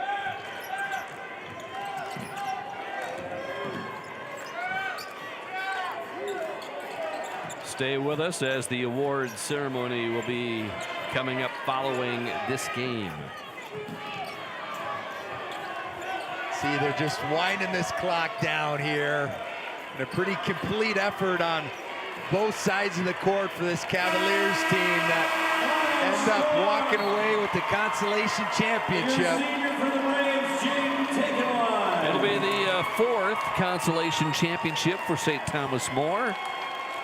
2015, 2019, 2021, and this year for St. Thomas More.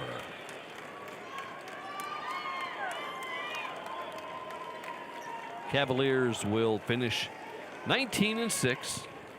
Cheyenne Eagle Butte, what a great, they're going to remember this year for a long time, the folks with the Braves. They'll fall to 21-5. Yeah, you mentioned the group of seniors that they had and the commitment level that they put in the offseason to be able to work. And this was the goal, to be able to get here. And they should walk out of here with their chin held high and I'm sure fond memories. And as well as on the St. Thomas More side, there's not a whole lot of clubs that get to finish their season with a win, and they're one of them that are able to do so. Let's get ready for the awards ceremony. Here's Scott Jensen.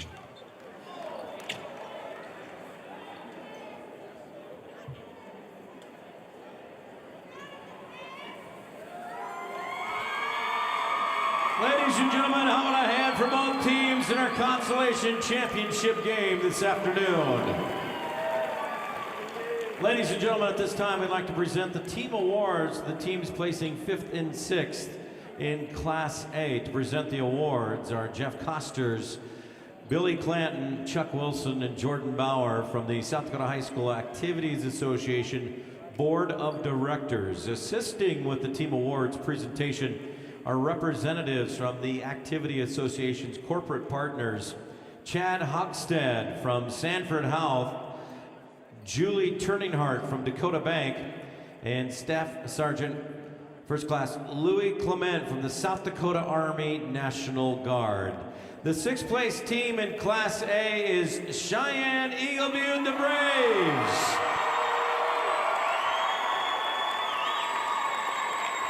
Players are Damian Clown, Christopher Jeffries, Levi Upnation, Marty Marshall, Kobe White, Jaden Taken Alive, Nehemiah Vio, Nicholas Woods II, Kaysen Harden, Austin Johnson, Alan Garrow, Dexton Dupriest, Taj Claymore, Sylvan McLean, Kingston Widow, and Destin Straighthead. Video, Josiah Vio, and Siga makes room for them.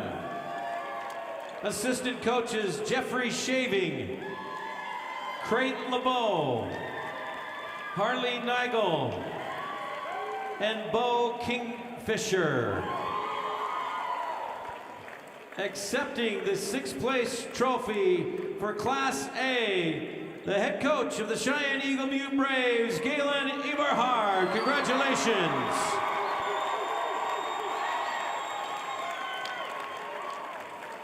Thank you to our ball boys, Denver Kingfisher and Austin Eberhard. There will be a welcome home celebration at Cheyenne Eagle Butte High School, the high school gym, tomorrow afternoon at 3 p.m.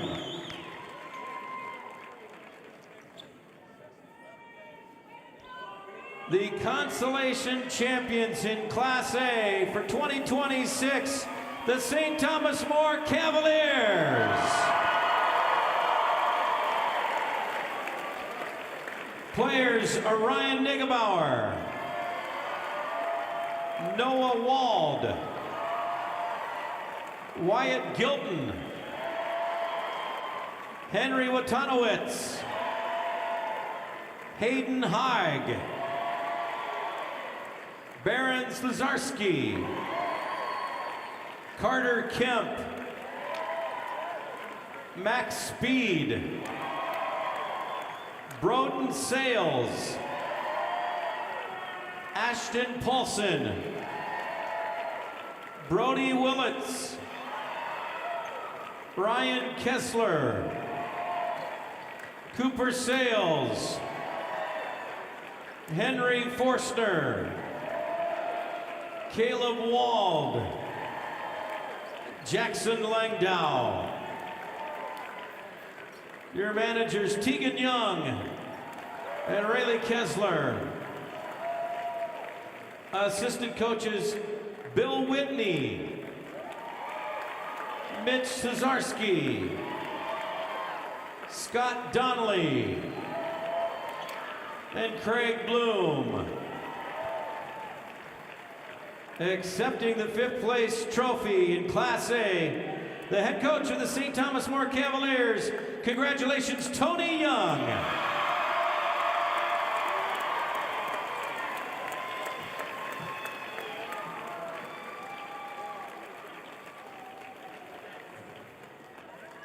Following team awards, fans, you are reminded. Some highlights and stats still to come here in Rapid City. Section 102 at the bottom of the escalator. As much as you have accomplished, there are times you'd rather not go it alone. While you determine what direction you go, we're here to help along the way. So go. Go with community. Go with neighbors. Go with understanding. Go with support.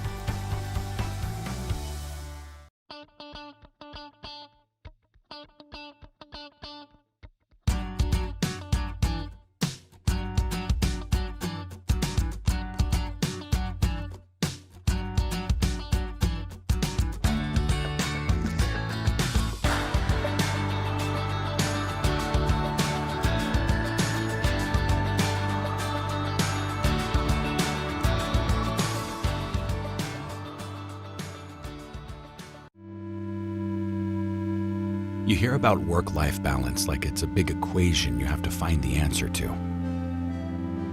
But I think it's much simpler than that. So simple it was right in front of us. Start with the life you want, and everything else will follow.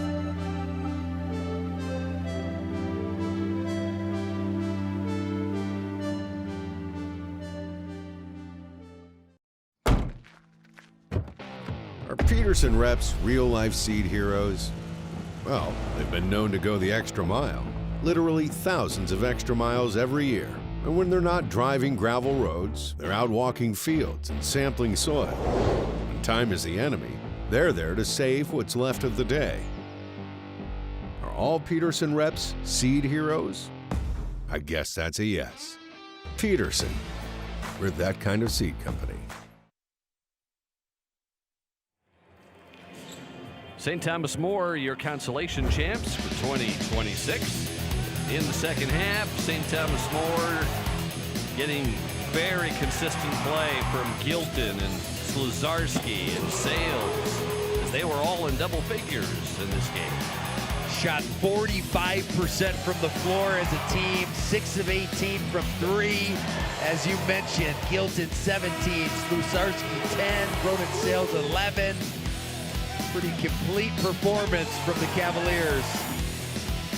Levi Elk Nation led Cheyenne Eagle Butte with 11 points. Nobody else in double figures.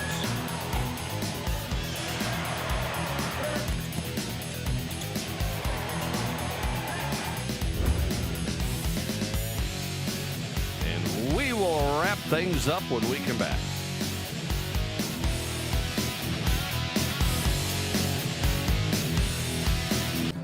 Creating a legacy means different things to everyone.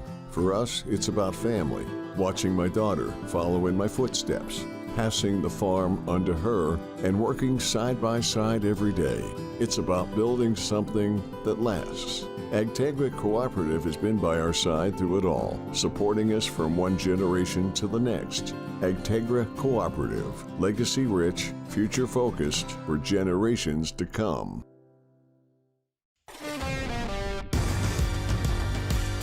You're committed to building relationships, to exceeding expectations, to serving your community. Your financial partner should share your vision and your values. For 130 years, we've stood by South Dakotans. We've been there, we'll be there. Convenient, connected, committed. Bank West, member FDIC.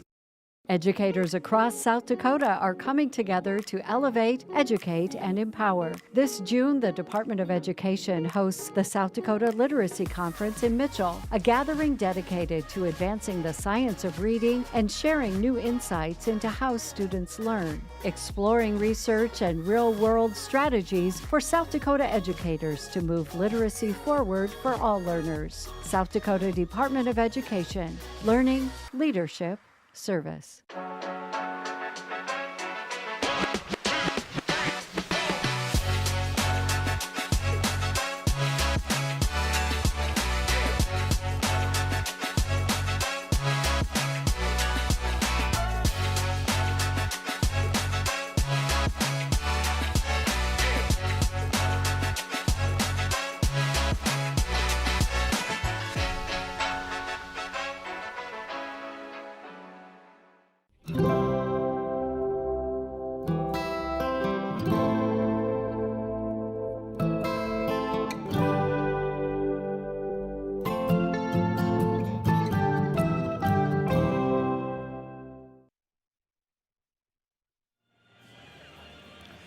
The consolation round is done of the State A Boys Basketball Tournament. Earlier, for 7th place, it was Groton area with the win. And then St. Thomas More, your consolation champs. All right, championship night, Nate. As much as a lot of people expected, our precursor will be number 4 Hamlin, number 3 Clark Willow Lake, which should be a good back and forth ball game. But then the heavyweight title bout between the Sioux Falls Christian, number 1 ranked, number 2 ranked West Central team, but unbeaten. Should be a special one. 6 o'clock Central, 5 Mountain. We hope to see you then. For Nate Kading and the men and women of SDPB, I'm Craig Maddox. So long from Rapid City.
On the next Dakota Life. Greetings from Eureka.